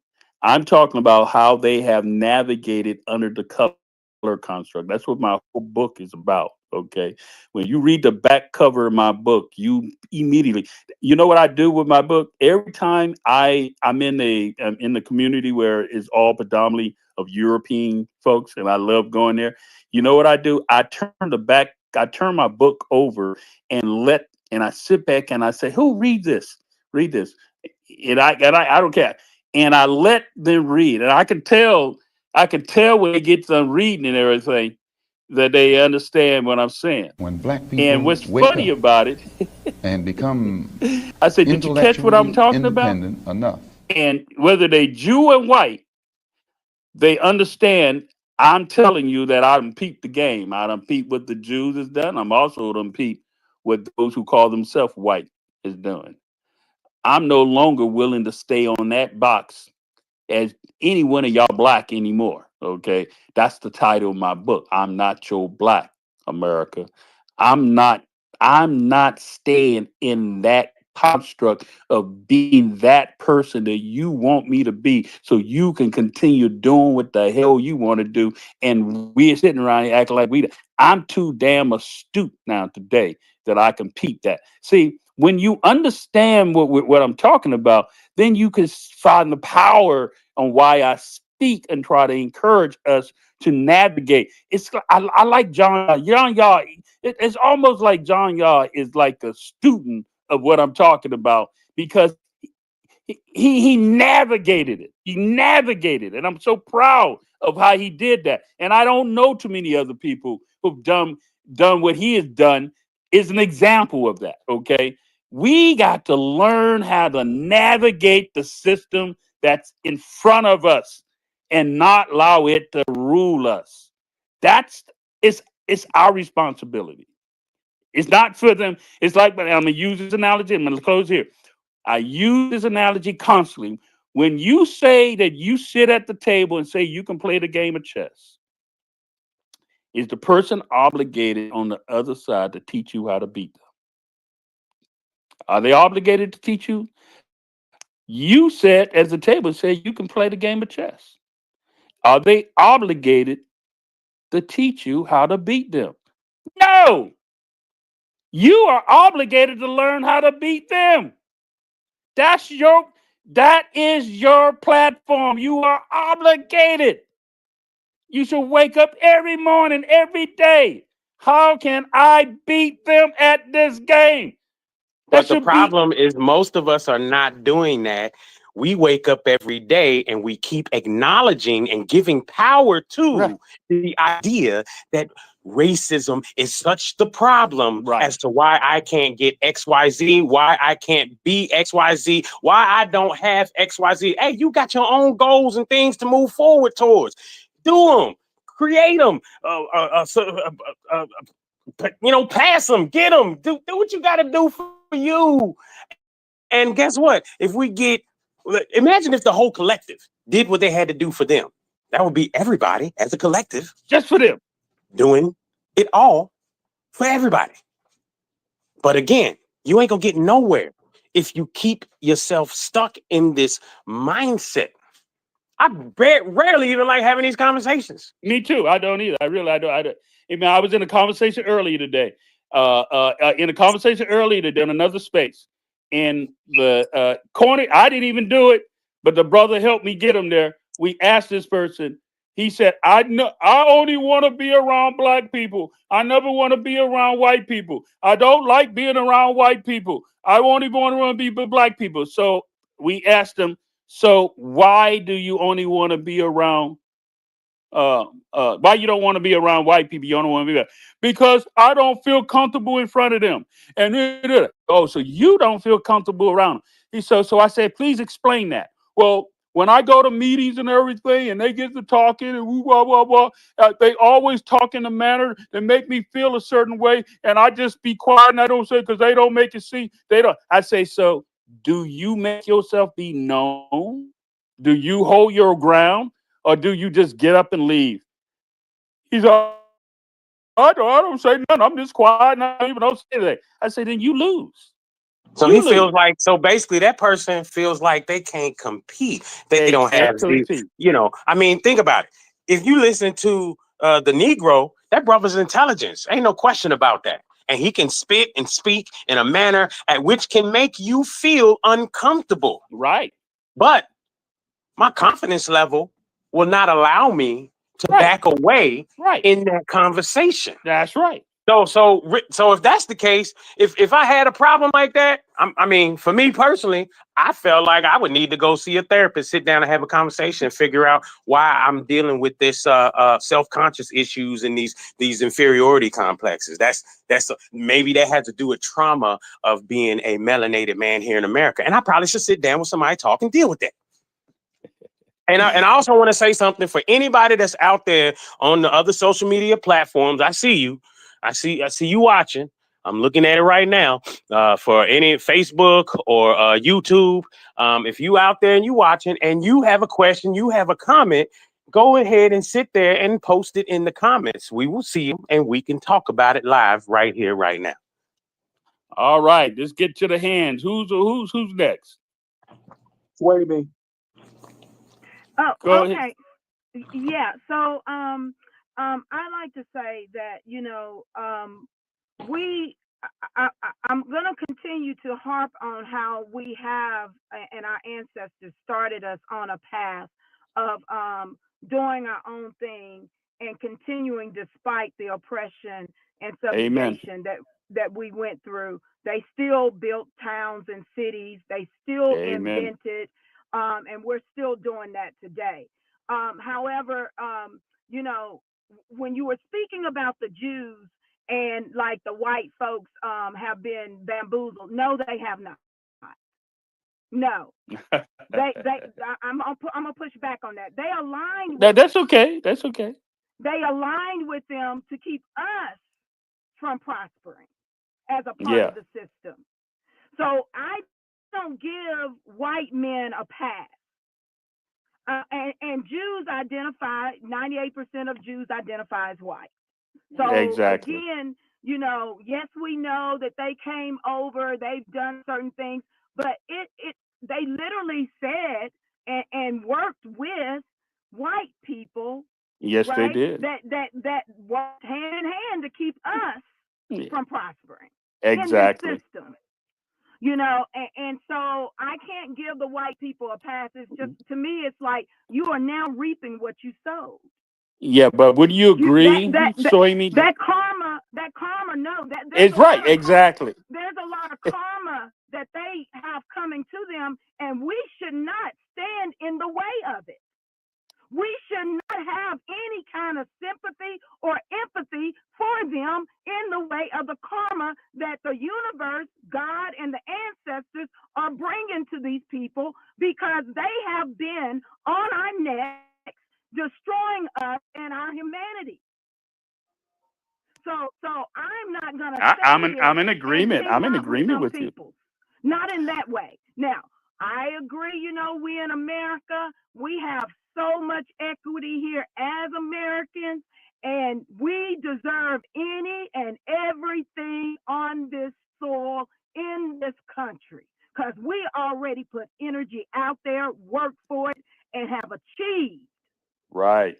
So I am not going to, at this point in time, as America continues to fail and fall, hold up beings that made sure that we are put to the bottom as other immigrants come to this country and have contributed nothing on the level that we contributed.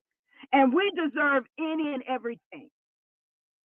We deserve any and everything. So the title of the thing, I didn't hear your response. So does racism rule your world, Sway Me? No, racism doesn't rule my world. However, I know there's been a lot of us working and still, even in this paradigm. Yes. We have worked 10 times harder, and still there was things, roadblocks put in our way. Yes, ma'am. And in that, so that we can't be successful. Yes, ma'am. So that we can't rise up. I just read about Allentown, California. Y'all know about Allentown?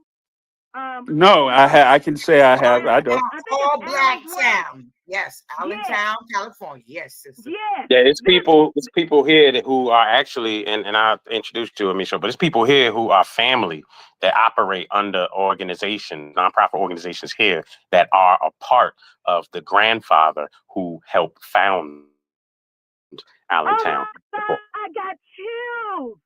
You say here in Louisville, Joe? Yep.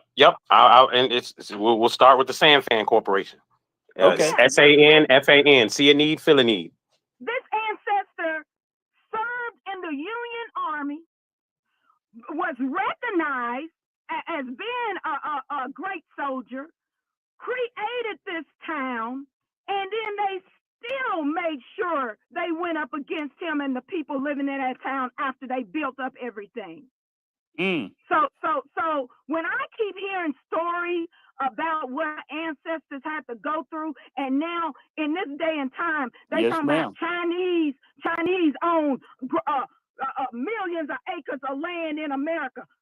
I have a problem, y'all. My ancestors say, "Oh my goodness, girlfriend." They rise up in me. They rise up in me. Yes. Cause I love you, Sway Me. Chinese own majority of America farmland, and we were I farming know. the land, and they made sure to take shit from us. Right. Right. So we got our I work. get hyped on that. No. I appreciate Sway y'all Me. having these discussions, though. These are good Hey, Sway discussions. Me, I I appreciate love it. you. I Harriet, hope what I really hope that y'all understand is you notice how I hope, and I want you all to share this space out to everybody. I want y'all to be aware of something that's in our space that we do. Okay, we try to hold people to a higher accountable. How you communicate with one another. We don't call one another out our names. Okay, we don't do all that shouting and hollering and all that. So that's not this type of space here. I consider this a space to be a safe space. Okay. We try to have intelligent conversations, and everybody, and I'm going to say this again.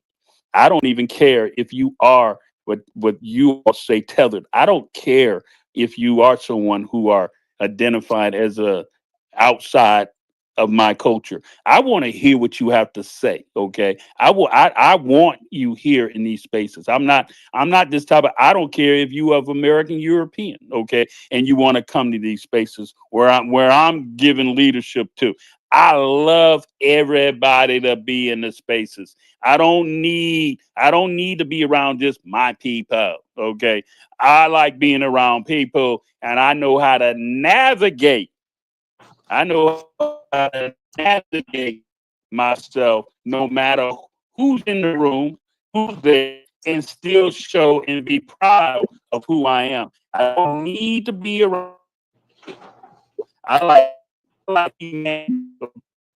And so I welcome everybody in these spaces when I'm putting up something. Go ahead, Negro.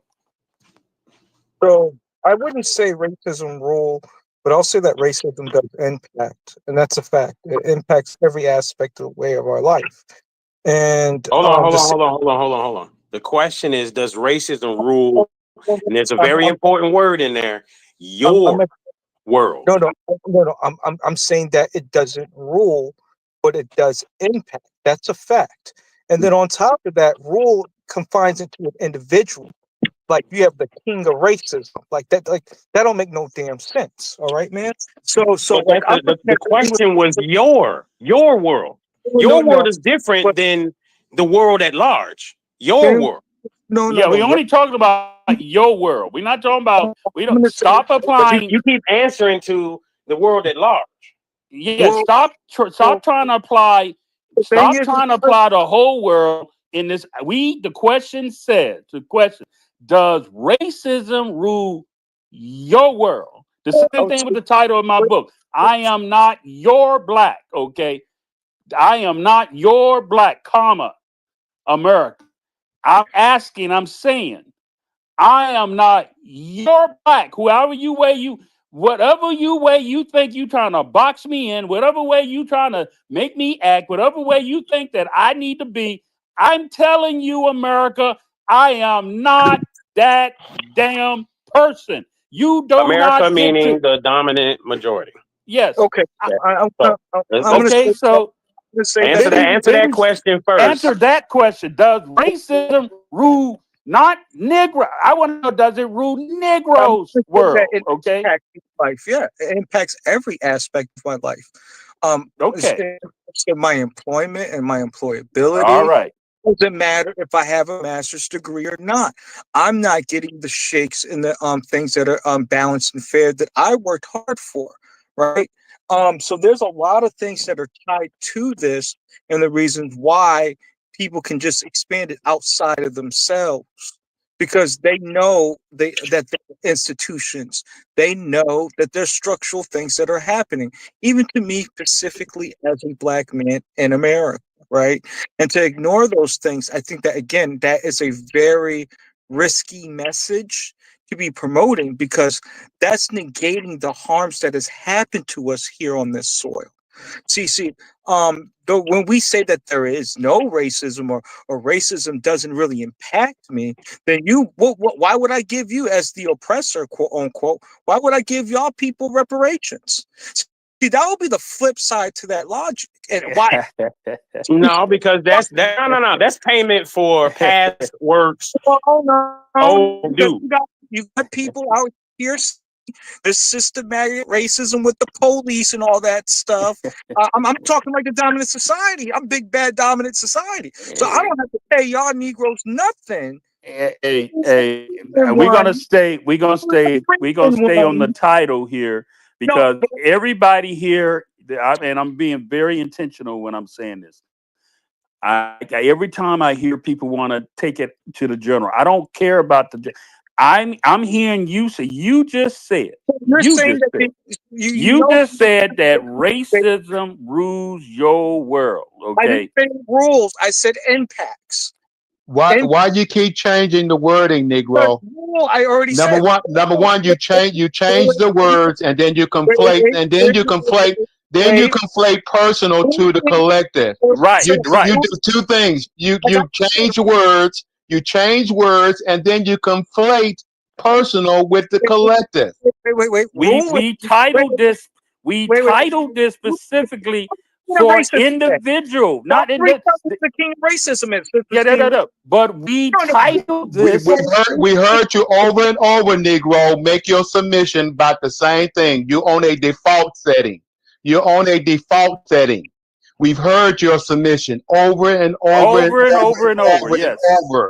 Please stick with what we are talking about. Your world, personal. Your world, personal. We only care about. It's not impact. It's not impact. It's rule. Stay within the game. Stay within the game, Negro. Stay within the game. There you go. We set the rules here. Okay, so the rules is: does racism rule your world? You said you want to tell. I don't want to hear impact. I want to hear, does racism rule your world? Yes or no? What do you mean by rule? Who is the king? Who's the rule? Like where's the kingdom to this? Like, you got to give me the boundaries, because your boundaries on this is not really in logic. That's the reason why I'm asking. All right. Just go to the next hand. All right.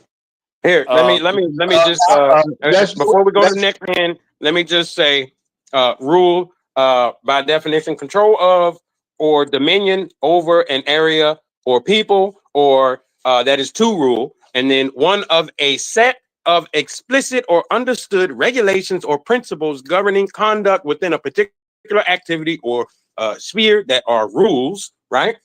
So, then is part of the definition. Hell yeah, they do. Oh yeah.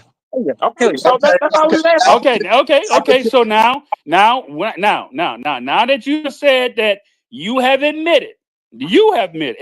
Okay, you have admitted that the dominant society, by the system, I'm a clown with this all the way.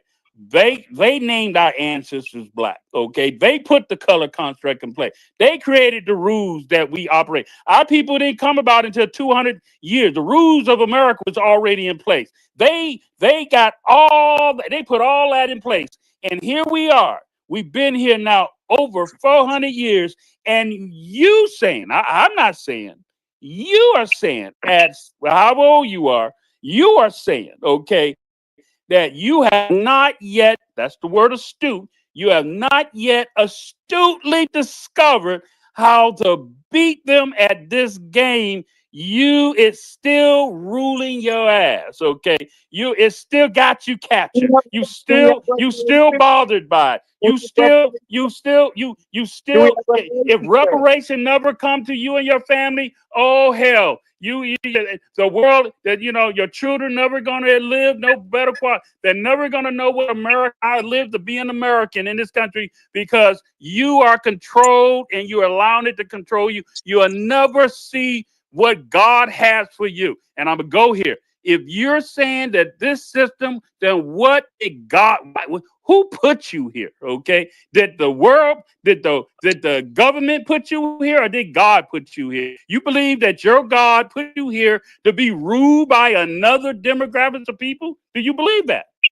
I mean, wait. What I mean is this: that there are certain systems, certain rules that are enacted that we do not have any control over. So you believe that your God put you here to be ruled by somebody else? Here we go. Here we go. Here we go. Here we Okay, go. go ahead. Here we go. We got African got their name up, and then my ancestor. African, then my ancestor. Okay, we got you. So Negro, mute your mic. African, and then my ancestor. And the only reason we doing you like that, Negro, because you've already committed you've already made your submission, okay? And we want to get to new people who haven't. We want to get to new people. I want to hear what they say about this title, okay? I already heard you. Okay, let's hear African and what he said. Based on the title, thank you for coming up. I know you African. You and I have been in spaces. I'm interested in want to hear what you say. Title, read the title. Give me your answer. Yeah, does racism rule your world? And I feel like racism doesn't rule my world because I don't try to make false narratives to try to feel better about myself or my people. I accept everything that we've been through. If you try to change your narrative or change the history of Black Americans or Black people, period, you don't really love who you are. So racism does rule your world. That's why I don't really get into these dumbass diaspora wars, because it's like, damn, what a coincidence. Black Americans hate the same place white people hate, and they grew up around it. So it's like, what a fucking coincidence. Vice versa. Africans who disrespect Black Americans and was ruled by the Europeans, what a fucking coincidence. So it's kind of like, if you participate in any of these things, racism does rule your world. If you try to lie and you try to, about your history, racism rules your world. You give a fuck about what white people think, and you care about everything they put in place. It's that simple. You get what I'm saying? So let me qualify what you're saying. I think I catch you what you're saying. If you're saying that racism rule your world, then you're validating everything white people has said this world is made of. If you say it does not rule your world, then you're giving justice to your existence, that your God put you here to overcome this racism. See, that I'm not trying to put words in your mouth, but when I say racism doesn't rule my world, what I'm saying, I don't buy into your narrative, how you created everything here. I ain't buying into that bullshit. Okay, excuse my French. You curse. You caused me to curse. I don't like using profanity, but I'm gonna just use it to feed your same energy. All right. And when that title said, "Does racism rule your world?" I say, hell no. I don't buy into your narrative, America. Hell no. You've been lying to me all this time. You've been lying. You've been telling me I don't buy. Let me tell you, when I sit at the table with other people, I tell them my experience, okay, of America. I don't tell them their experience, because every time they tell me their experience, they cloud, they sugarcoat it. They always make it good for them. I don't want to hear your experience. I know your experience. Let me tell you my experience. I don't want to hear about your experience. I'm going to tell you my experience, okay? And so when I say, does racism rule my world? That means when I'm sitting at the table, I tell them, hell no, you not ruling my world. I rule my world. That's what I mean. Okay, African, are you done? Yeah, I think I'm done. Okay, my ancestor, and then 1-1. All right, so let's go back to the question. Does racism rule my world? Hell no. I am the original being of the land. Now, if confronted with the racism, I'm gonna handle it by any means necessary. But it does That's not. what I'm talking rule about, my world. ancestors. And it does not. I'll go to any restaurant I want to go, sit where There I you want go. to go, There do you what go. I want to do, how There I do you it, go. or whatever. Racism does There- not rule my world. But once Thank you. confronted with someone else's behavior because they want to practice their so-called racism, There and you go. racism still goes into the economic thing. You ain't even economically qualified to even There you go. create the scenario of the racism. It does not rule my world. But There you once go. confronted, you're gonna see what the wrath of the original being right And I don't care how you like it. I don't care if I make you feel uncomfortable. I don't care. I don't care if it make you feel. If you turn red, I have seen white men ears turn red. Okay, when I speak my truth, I don't give a damn. You turn red and everything. Here's what's not gonna happen. There ain't gonna be no white mob. There ain't gonna be you burning no cross on my doorstep. There ain't gonna be nothing. You just gonna have to take all this I'm speaking, telling you how I feel. I don't need. My ancestors couldn't look you in the face. They had to get off the porch. They had to get off the sidewalk. Men that looked like me had to get off the sidewalk when you walk. I do that. They couldn't look you in your face. I can look you in your face. They used to have to be silent in your presence. I don't silent. They used to have to be concerned about. No, I don't do that. That's what I mean. Racism doesn't rule my world. I speak my truth everywhere I go, say what I need to say, and if you don't like it, ha ha, your problem. Your problem. All That's right, what let's I'm get talking to about. let's get to 1-1. You don't like that, that's your problem. That's your problem. Go ahead, 1-1. Can you guys hear me? Check, check. Yeah. You guys What's hear up? me? Good. Long time no. Thought you was trying to hide out on us, man. First of all, I want to say good evening to I Ain't Your Black follower and Carl. Good evening Yes, to sir. y'all and everybody on this app. So I want to say good evening. So first of all, it's kind of oxymoron, right? I just seen people saying that racism does not rule the world. The next day, you're gonna see them crying about white men holding them down, the white supremacy, right? And this is what I call willfully ignorance, right? People Another actually. fucking Now hold on. Hold Did on. we get him? Did we get 1-1 to first answer the question? Does Oh, yeah, you racism got to rule answer the your question world? first. Your answering world. right now. I'm answering right now, right? I'm gonna answer. No, you're not, because you're talking broad. The question is specific to you, the individual. Does racism rule your world? Yes, right. So the answer will be yes, right? And the reason why, because this is why that's why I say it's willful ignorance to think that you're just gonna ignore something and it's gonna go away. It is kind of very delusional thinking that you're just gonna ignore white supremacy. You're gonna ignore the system, right? Nope. Because I ignore that exists. That's what I call delusional, because every day you wake up, you see black people getting shot by cops. Every day you wake up, you But see, again, hold on. No. See, again, the question is, does it rule your world? You're talking about and you're saying yes, because every day you wake up and you see all these things that are outside your world. Your world is what you control. You can't control that out there. Your world is everything that you control that is under your narrative. It's false narrative. Then you control your own world. You don't. Really? Are you sure about that? Wow. There are so many people that would totally disagree with you on that. Scientists would disagree with you on that. Do you know what you mean you control your world, right? That means there's no consequences. That way means you control your if own you're world. saying that you can't control your world, then you're saying that manifestation isn't even real. You don't. You don't. Like right now, if you walk out, you have a chance of getting hit by a bus, right? This random occurrence in life, right? Right now, you go outside, it can hit you. Do you control what's happening in nature? So are you afraid to go outside? Are you afraid to exist?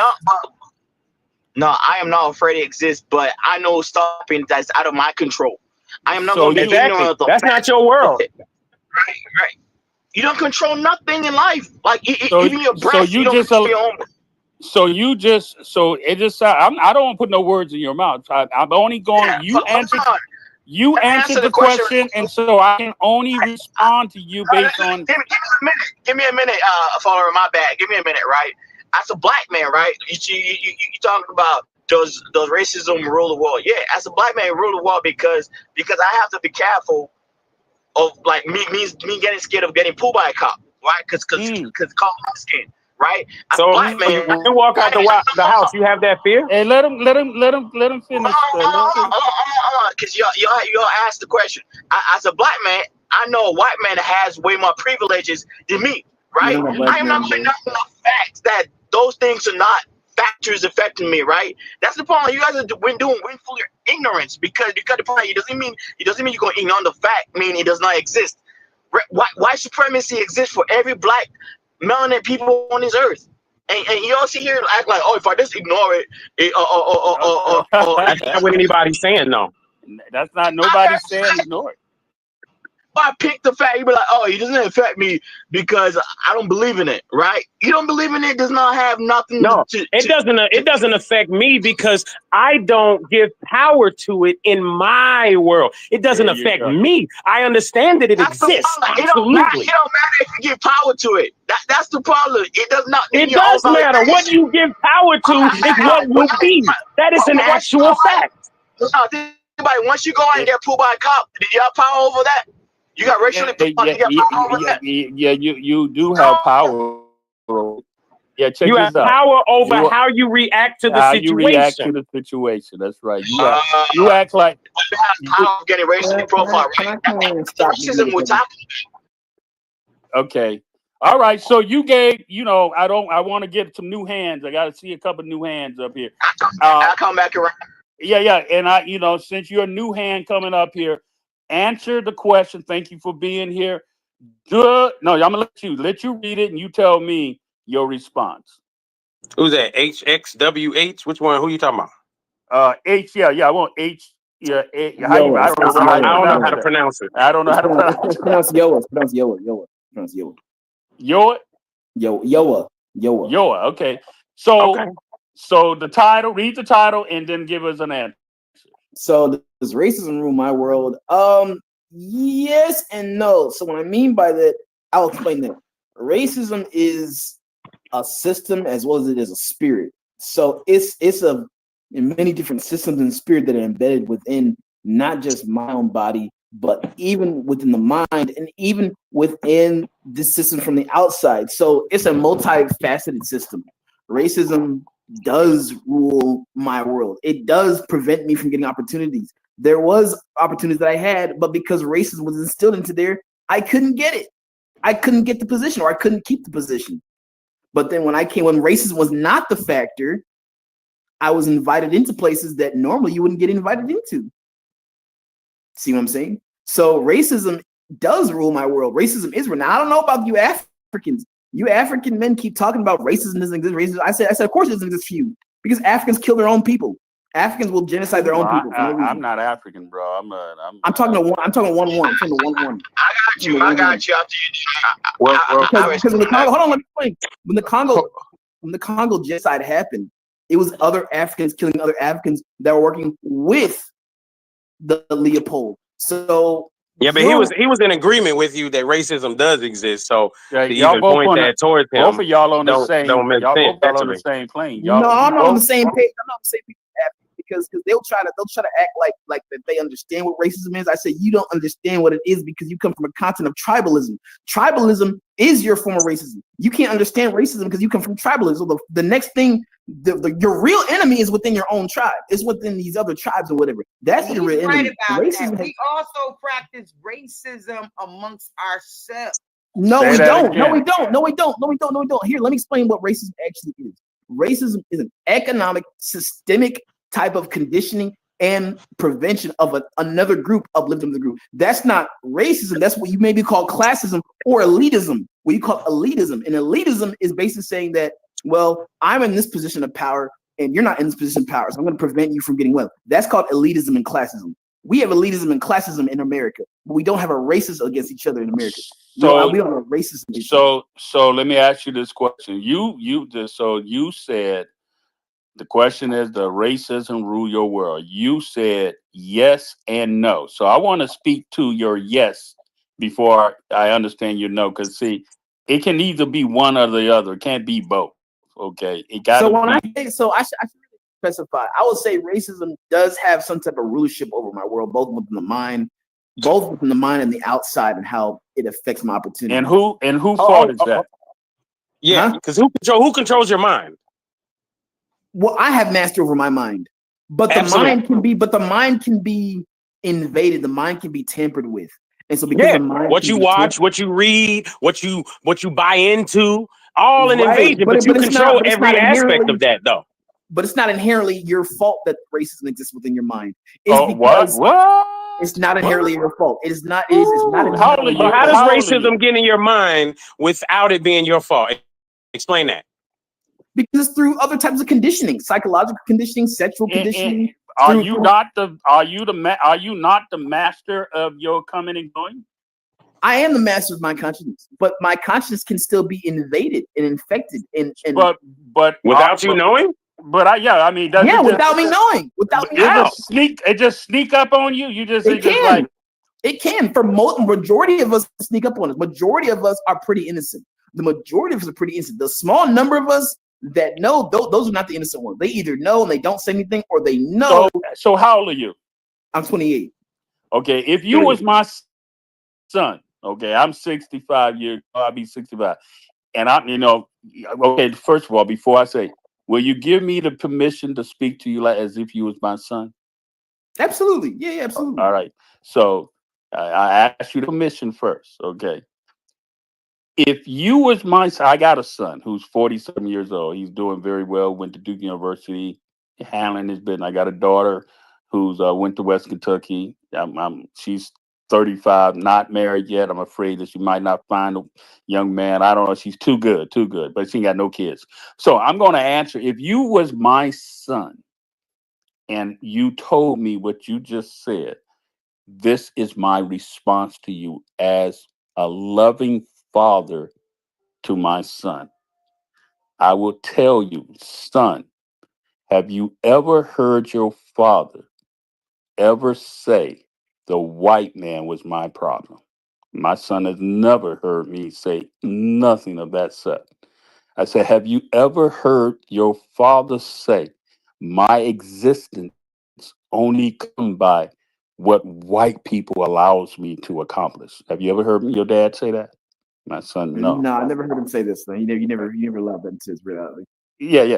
So if you was my son, I would say to you, son, you are in control of your own destiny, no matter what, because your existence doesn't come from America or the dominant culture.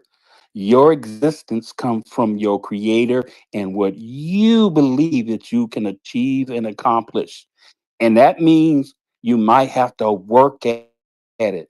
And you might have to work harder than anybody else. You cannot sit around and worry about somebody else's privileges, maybe privileges. Don't give a damn watching them. Get yours, son. Find out what it is that you're trying. And I'm going to give you an example. My son was sitting on a bench, couldn't play football, but he thought he was doing me a favor by sitting on the bench, couldn't play sports and everything. I keep coming out there to watch him play, but he's sitting on the bench. I go ask the coach why my son is not playing. And he said, oh, you got a good son. Father don't want it. Oh, yeah, okay. So my son not that good. Okay, all right, cool. I say, so yeah, we'll put him in if we win him, but we're not going to put him in. Okay, cool. So this is what I told my son. When my son got in the car, I said, son, James, buddy, dad likes to come here and see, but you ain't playing, boy. Well, Dad, I said, what is it it's what I told my son.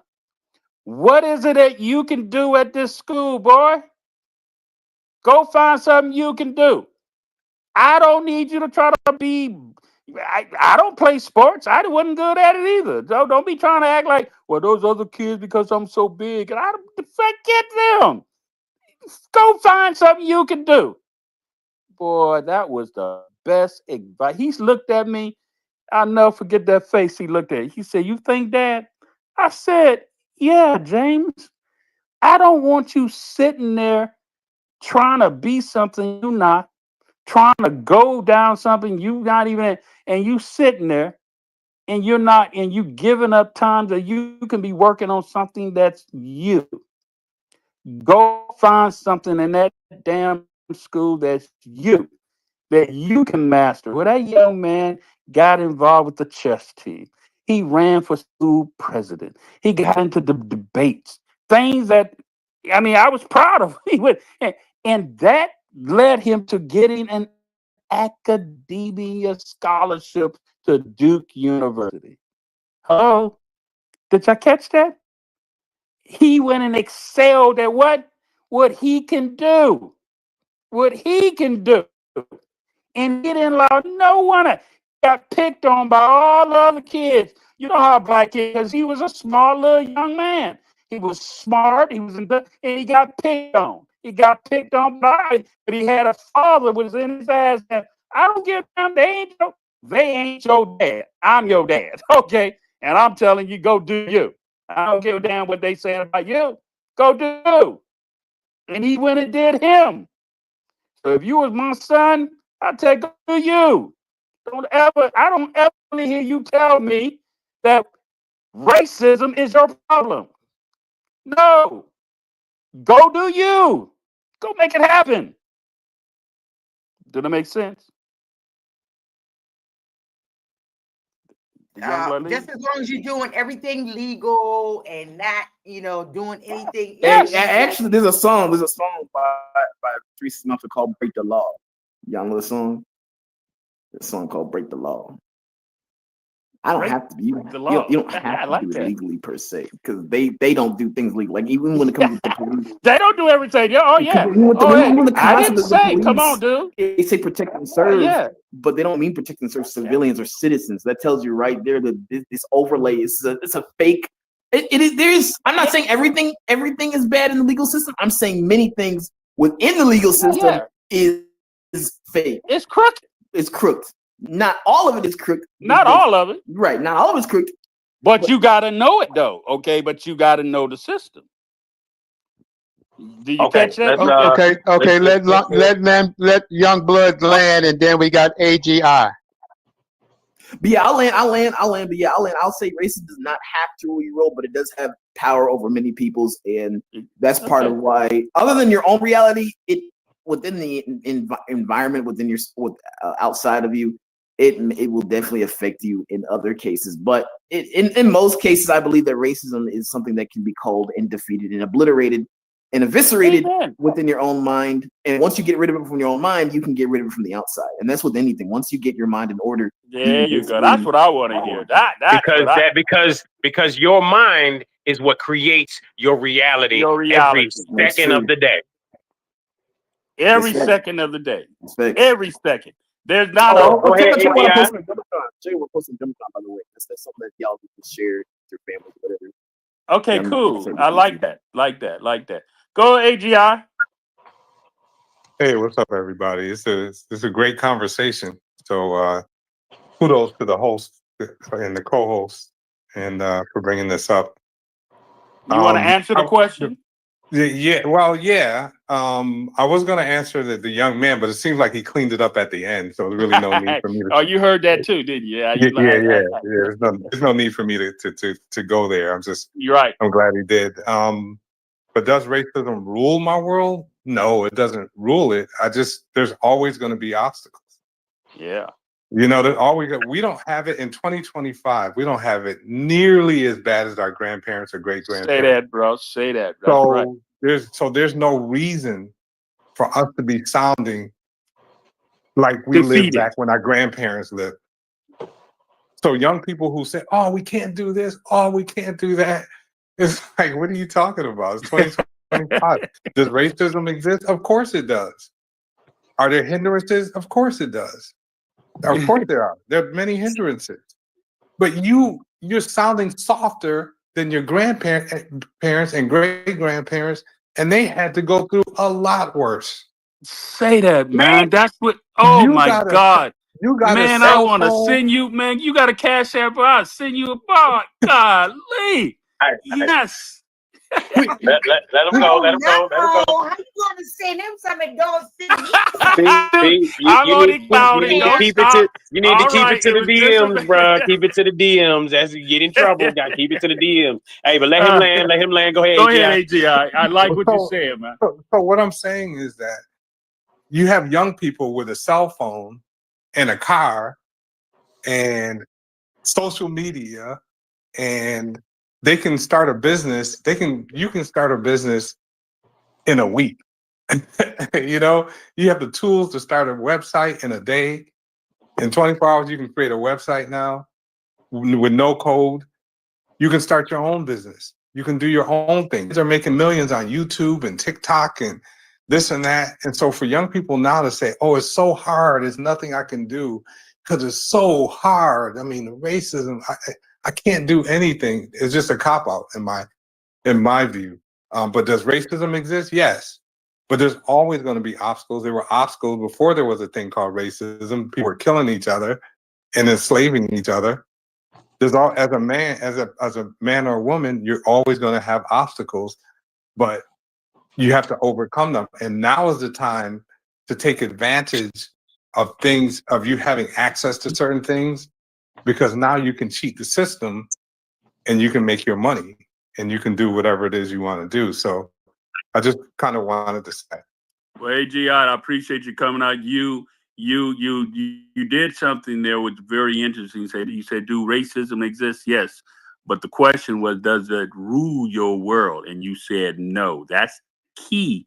The key point that we know racism exists, but we don't give it merit in my life. It doesn't matter to me, okay? It doesn't keep me from doing me, all right? Okay, that's the And key. just imagine if just imagine everybody thought the exact same way. How forward we would be as a people if everybody just said, you know what, it doesn't exist in my world. I'm going to press on, create goals, overcome them. If you know, like Negro was saying earlier about you know, I can say he ain't here, he always leaves whenever he don't get his way. But as he was saying earlier, you know, racism has prevented him from this, that, and the other. Guess what? Create your own.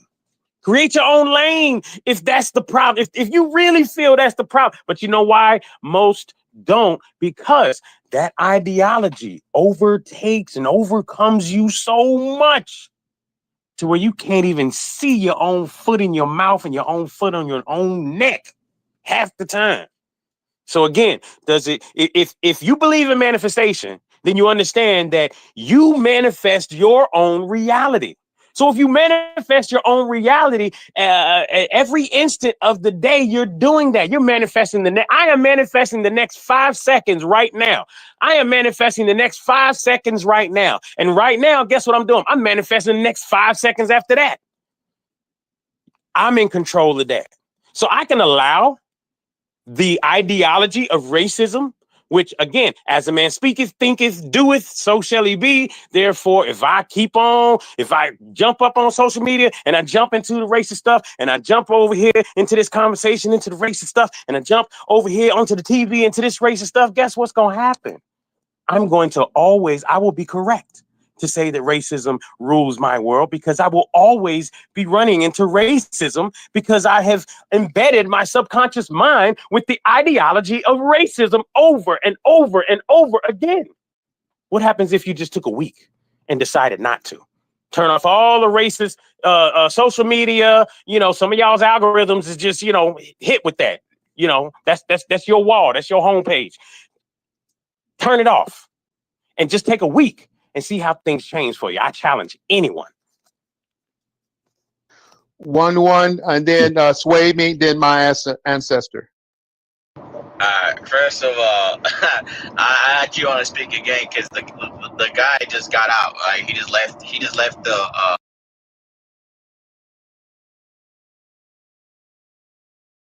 So I'm gonna keep whatever because the problem is like what I found in this app, right? Is a little stuff. There's a lot of delusional people and very like someone who's confused about their identity. As soon as I go on someone's page, I'm like, yo, this guy doesn't know who he is as a person, right? But I didn't only hear it. Like, yes, Africa's an ornament, right? Racism is a system, right? That white people is superior to other. Hey, you in the weeds, brother. You in the weeds, man. We were breaking up here, man. We can barely hear you. Can you hear me now? You're a truck driver, right? 1-1? Nah. You connecting to my Tesla right now. Oh, okay, gotcha. Okay, Yeah, go can you hear ahead. me now? Yes, sir. All right. So I really want, because I know other people agree with what he was saying, that Africans don't deal with racism, right? Racism is a system where it's an ideology where where white people created to think that they're superior than other races, right? Racism is a system that they built to justify slavery and colonization, right? Colonization, people think that they were better than Africans, so they got to colonize African, right? And then like it's just I just sit here and laugh because most people need to go read, right, about how racism is actually inflicted in Africa, where like I tell you, if you don't believe in racism in Africa, go read about how Europe underdeveloped Africa. Go read how Europe underdeveloped Africa, right? Where they created a system where Africans are not allowed to be part of the global system economically, creating sanctions, right, to keep them down. Right. So basically, when people say that Africans don't face racism, and also too, it's kind of funny, right? They're repeating the same stereotype as white supremacy, saying that they're tribalistic, right? Tribalism.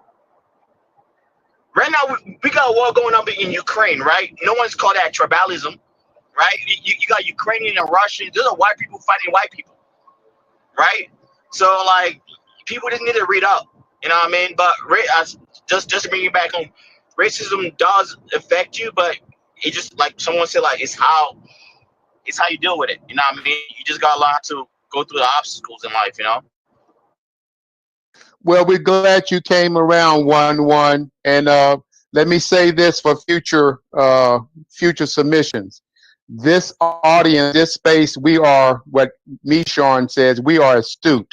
So we know what the information that's being provided. We know what's good and what's not good. So we are very intelligent in that regard. So don't always get triggered because of other people make statements about Africa. Okay, Sway Me, your turn, and then my ancestor. Okay. I have to go here, right? Okay, so we know race is a social construct that was created in America, at least against a certain ethnic group of beings so that they couldn't prosper, right? So now we are in a place where we're all saying, you know what? We're not dealing with race. We're not accepting race, right? And we're moving on with race and we're using our freedman status. Now, do you all think and feel just because now we're operating as freedmen in our country and we're no longer operating or getting away from race, is that divisive and an issue? I'm not following your. I'm not following. I'm trying to get clarity on what are you asking? Because if we're believing that we're operating as freemen, which we believe that our existence and our thought, we are getting back in our correct position that should have been ours in the very beginning, and now we're claiming our birthrights, our birthplace, and our true status as freemen. Then for me, okay, I'm not concerned about anything else. Okay, I'm moving forward in the authority that I have in the existence that I have moving forward. So I mean, that's my attitude now when I'm seeing this freeman status, and when I'm telling people go get our inheritance. The inheritance that I'm talking about is not necessarily this check, but the inheritance that comes from my Creator that's going to open up everything to you because you know who you are in your birthplace. you know your birthrights, and you know your true identity. Okay, you know who you are. So I'm trying to follow exactly the question that you're I'm asking. going with there are other beings now on the soil that are saying race, they're operating under race as the construct. And when we say, no, you aren't us, they're saying, no, we are. We still are going to be in your group. Because then when we don't operate in race, it excludes them. Okay, now I Yes, understand. yes. Freeman delineates all other people groups. Right. So that's my again. I know I'll get on this soapbox. I'm using all my energy on helping my people to understand the importance of freedmen, the importance of getting our status, our identity correct, which is freedmen. And then we can go to every city, every county, every state, get to open up an office of freedmen affairs. And then we disaggregate from minority. We move away from minority and we open up an office of freedmen affairs that go to our specific people group, the descendants of American slaves. We've been bamboozled under the Civil Rights Act of 1964, which was race neutral legislation, but the compliance, the regulatory people, the regulators, instead of putting freedmen has the status, they inserted minority has the status. And therefore it diluted the people who were supposed to benefit from those programs. So if we can get our people on board to understand freedman status is your status. It was given to you. Once we get our people to understand that, then we can open up Office of Freedmen Affairs that will have resources targeted for that specific group of people. And Absolutely. if minority burns down, if minority gets dismantled like DEI, like all these other things, so be it. I don't give a damn. I don't give a America, America owes the freedmen. America owes the freedmen. Because when we get rid of the race, then that definitely delineates us from others that are That's absolutely, yeah. And now I'm glad that you asked that question, because I don't know if you actually heard Carl. Carl is my go-to guy because he explains it articulately way better than I do. And I've heard him do it. So Carl is definitely my guy I go to when to explain it. And I'm glad that you asked that and you heard Carl. What Carl said, 100 agree with that. Okay. I don't give a damn about all those other races because they don't matter when it comes to our freeman status. Period. End of conversation. Nothing else to be said. Let's get to the hand. Yeah, I'm next. Are you finished, Sway Me? You finished, Sway Me? Yes, you guys. I really enjoy these conversations. Thank you. No problem. I appreciate you, Sway Me. My ancestor. I just want to give thanks to I Ain't Your Black, Carl, followers, and even Negro, Sway Me. Also, Mark Carter. I wish he could be up here right now. I just want to tell you, I am so proud just to listen in this space all together. Just listen to Dukester and just listen to, and because you guys being here, right?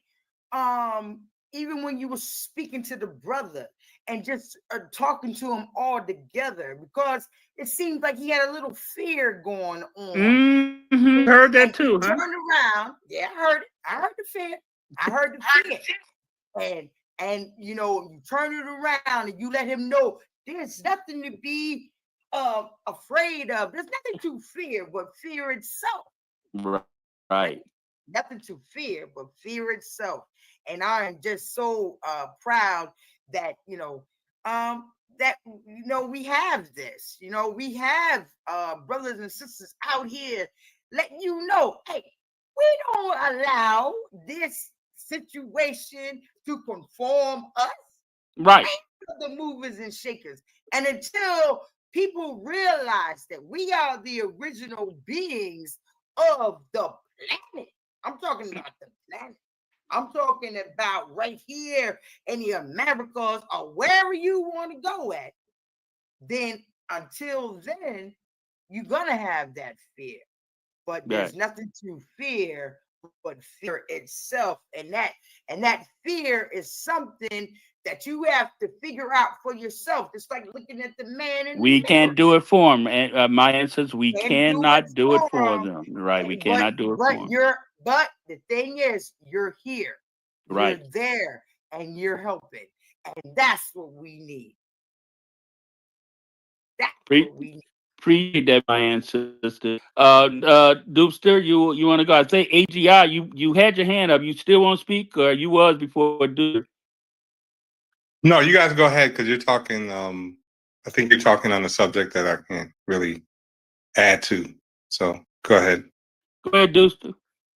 Yeah, I like to come back because I like to get this. Like, us as Black people, we have to understand because a lot of people that's pro-Black.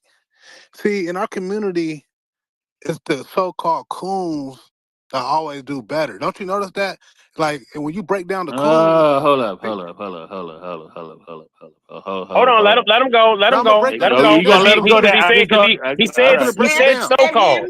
He said so. So let him go. Coons. Okay, he did say so-called. Okay. Let him go.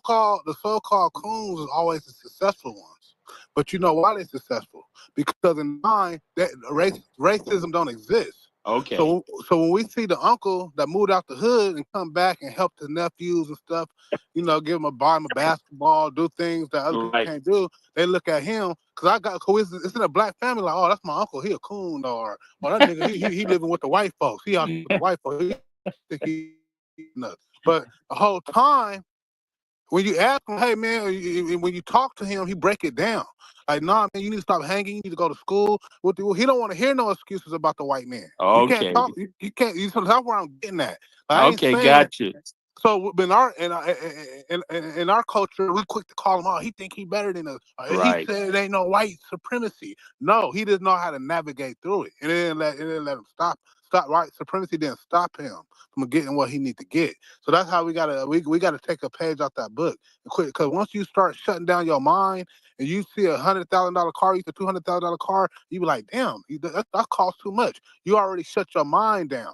So now you told yourself you couldn't get that car. Instead of, okay, it cost $200,000. Okay, I'm gonna need this job. I'm gonna need to work this much hours. There you go. This money up. Yeah. So when you get to thinking big, you get to acting big. Now you know what to do to get it. Okay, I gotta work hard. It's gonna be a process. It's gonna be a long journey. There you go. Have to work hard. You don't shut your mind down. But when you back to what I say I am is what I speak.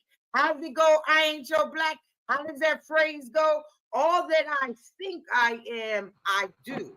As a man speaketh, so shall he be. And it applies as a man doeth, as a man thinketh, so shall he be. Amen. Hey, go ahead, Dooster. You finished with that? Yeah, so that's what I want to get there, because I see a lot of brothers come up here, you know what I'm saying? It is, we ain't saying that it ain't no white supremacy. It's white supremacy. We live in. But the thing is, some people get emotional. Yeah, they make it seem like, oh man, you don't think of you, what type of nigga you is? Nah, man, we just navigating through it. We know it's here, but we gonna still get my money. Yeah, we're gonna see what we're gonna do. We're gonna let this thing pop. That's right, we're gonna pop. Right, all right. I land my plane, man. The sad thing is this, Joe and me, Sean. I get tired of hearing that broken record. I know.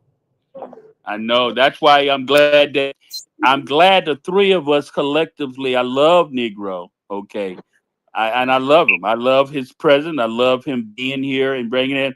But the moment that he make his submission, that he buys into being defeated, there's no more conversation, brother. I mean, you done bought into being defeated, okay? And that is it right there, being defeated. Right, exactly. And that person don't understand, and that's why you don't understand when I cut him off. when you done said it 3, 4, 5 times that you're defeated, okay, I don't want that defeated conversation to continue being heard over and over on a space when I'm trying to tell people you don't have to be defeated. Do that make sense? Do that mean that's the difference where I'm trying to do it? I think Ansa support that. I think that's why she appreciate this space. We trying to control what that page was. Does racism rule your world? Don't come in here changing the damn words to fit your narrative. Or what are you trying? No, we gave the title what we gave the title. Does racism rule your world? Answer the damn question, and don't answer it trying to tell us based on your problem. No, answer the question, and then we can go from there. Go ahead, AGI. Yeah, and yeah, the question is pretty straightforward. So when I spoke, I said it doesn't rule my world. Is it around? Yes, it's around, but there's a lot But it of don't things rule that your are world, right? It don't rule right, your world. but yeah, there are a lot of things that are disagreeable around me, right?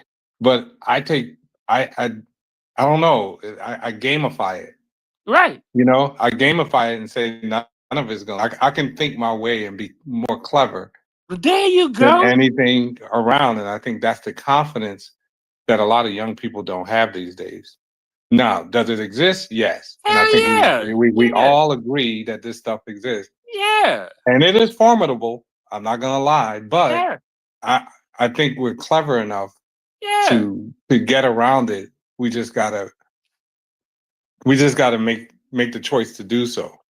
Well, So you know, the victim mentality thing is like I don't like to use that term victim mentality yeah. because it puts all the responsibility on the person who thinks they're a victim, and it's not all on them. This thing is real. It's not a figment of their imagination. Right. But I just think if we can give them, I think one of the things that we can give young people is if we can figure out a way to give them the steps to do things and to kind of get out of certain situations and that kind of thing. But you know, I mean, it's one of those things. I had to learn. You know, I had to learn myself. There were things that I Right. learned from my parents, but there were a lot of things that I had to learn on my own. And I was like, man, if I could have learned this before, earlier, man, no telling what I could have done or how far I could have gotten, you know, or how close I could have gotten to my full potential. And I think that's the thing. Right. You know, did I know? I mean, I knew enough. Did I know that when I was signing the Social Security card when I was younger that I was signing on to be a surety for the national debt? No, I didn't know that. These are things I did not know. You know, did I know that the tax laws favor business rather than personal? I didn't know that. I just thought you just kind of work hard, you know, and just follow the plan that was laid out for you. Hey, can I So I just think can I throw one Go ahead. in there? You probably didn't know that the Democratic Party wasn't always the party that made it seem like they did right for us. They actually the original party that started and was fighting against us, but you probably didn't know that. You know, yeah, you probably grew up believing that the Democratic Party was the party for us, but then you discovered, oh damn, the Democratic Party is the party that actually started racism and fought against us in the Republican Party. And what I tell people, the Republican Party is actually, which when I'm gonna qualify this, neither one of them we should be loyal to. Okay, let me qualify this before I say what I'm about to say. Neither one of them at this point we should be loyal to neither one of them. But with that being said, I'm a spiritual man, okay, and I believe I had a very wise person that says that you always line everything up with the Bible. So in the beginning, you identify. So Cain was firstborn. Democratic Party represents a Cain. Republican Party was the second form that represents Abel. Cain killed Abel. Excuse me, didn't Democratic Party kill Abe Lincoln? Oh, come on. Don't let me have to go. I mean, I hope I'm not getting too astute, too deep for y'all now. Okay. Okay. Did y'all catch that? You know, didn't the Democratic Party kill Abraham Lincoln? Okay. The Republican Party was the party that was created to fight up against racism. I mean, or fight up against slavery. But then the moment that Abraham Lincoln was killed and assassinated, the terminology Freeman was put on the shelf and frozen and put away. And the Democratic Party went on and done all their work, and they threw all these rabbit holes into things that we've been chasing these damn rabbit holes until Arthur came along and brought the Freeman and Swayme and all the people who've been working and brought this Freeman concept all the way back to the very original thing that we ought to have been called Freeman. See, y'all catching that? I'm not being too, you know, I'm not being too astute here in my trying to explain. You have to be willing to unlearn the relearn, unlearn the relearn. I talk about that in my book. Things that you were born with in the beginning, what if you find out that, damn, that wasn't even all true? Hell, damn, they were passing on information I didn't even realize. Damn. Okay. Find your own truth. And that's why I say when I'm sitting at the table, hell no. Does racism rule your world? Hell no. Because first of all, y'all lied. Y'all told a lie. You ain't gonna get to continue telling me your lie. Let me tell you my reality. Let me tell you what I experienced and let you see how you deal with it. You see how that works? When you take control of your own existence, you don't have to allow someone else to push their narrative on you. Do that make sense? Who follow that? Who understand that? Does that make sense? You do not allow other people to put their narrative on you. That's what does racism rule your world. No, it should be a strong hell no. No. Does it exist? Yeah, I see it. But it don't rule my world. No. So with that being said, we at 9:51, man. This has been a good. We done had a tremendous amount of people going in and out. Okay, coming in. You know, I was about to ask a question. I'm not even going to let it. Going to be back here third anyway. I'm gonna bring it back up, and I'm not even going to bring it up right now. They're going to lead us down another rabbit hole. So what I want to do, yeah, We didn't already did our end of show submission, so it's time to go. Okay. Well, the hosts have spoken. All right, go. It's in time to go.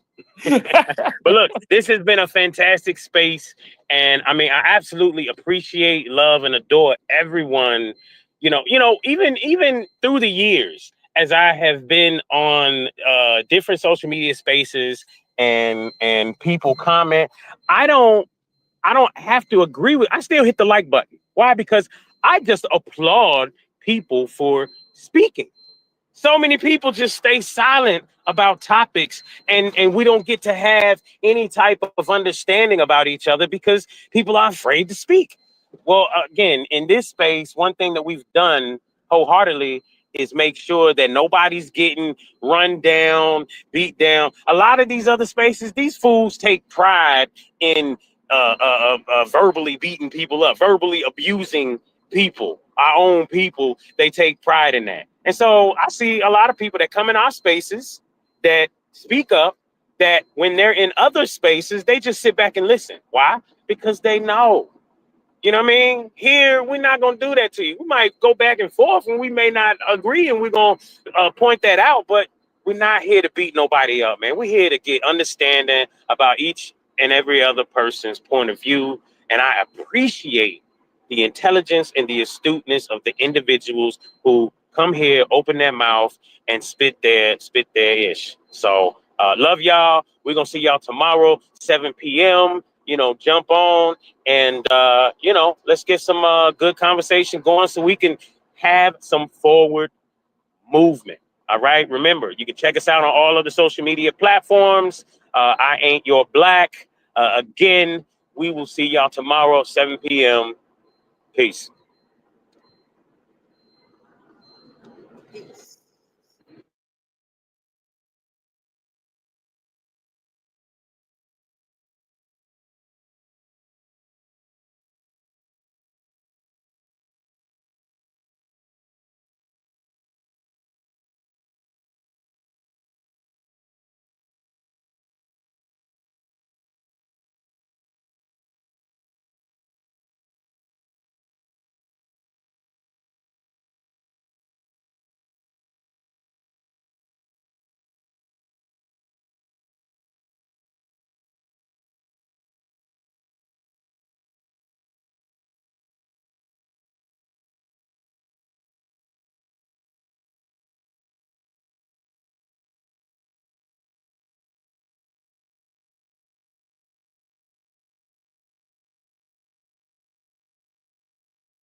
Get ready for I Ain't Your Black. This is the podcast that offers healing, insights, and epiphany.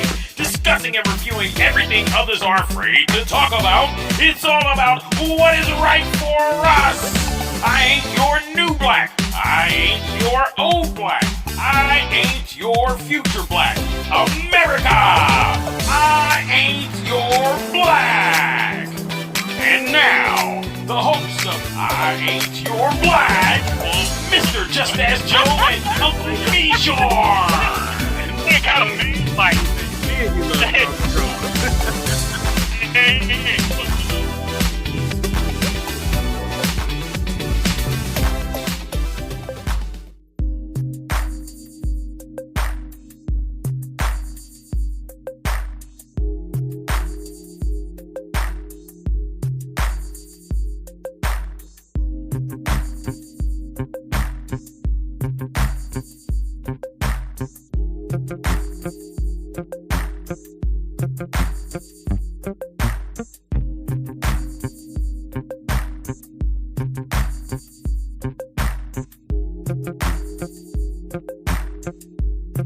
Who taught you to hate your own kind? Who taught you to hate the race that you belong to? So much so that you don't want to be around each other. When black people wake up and become intellectually independent enough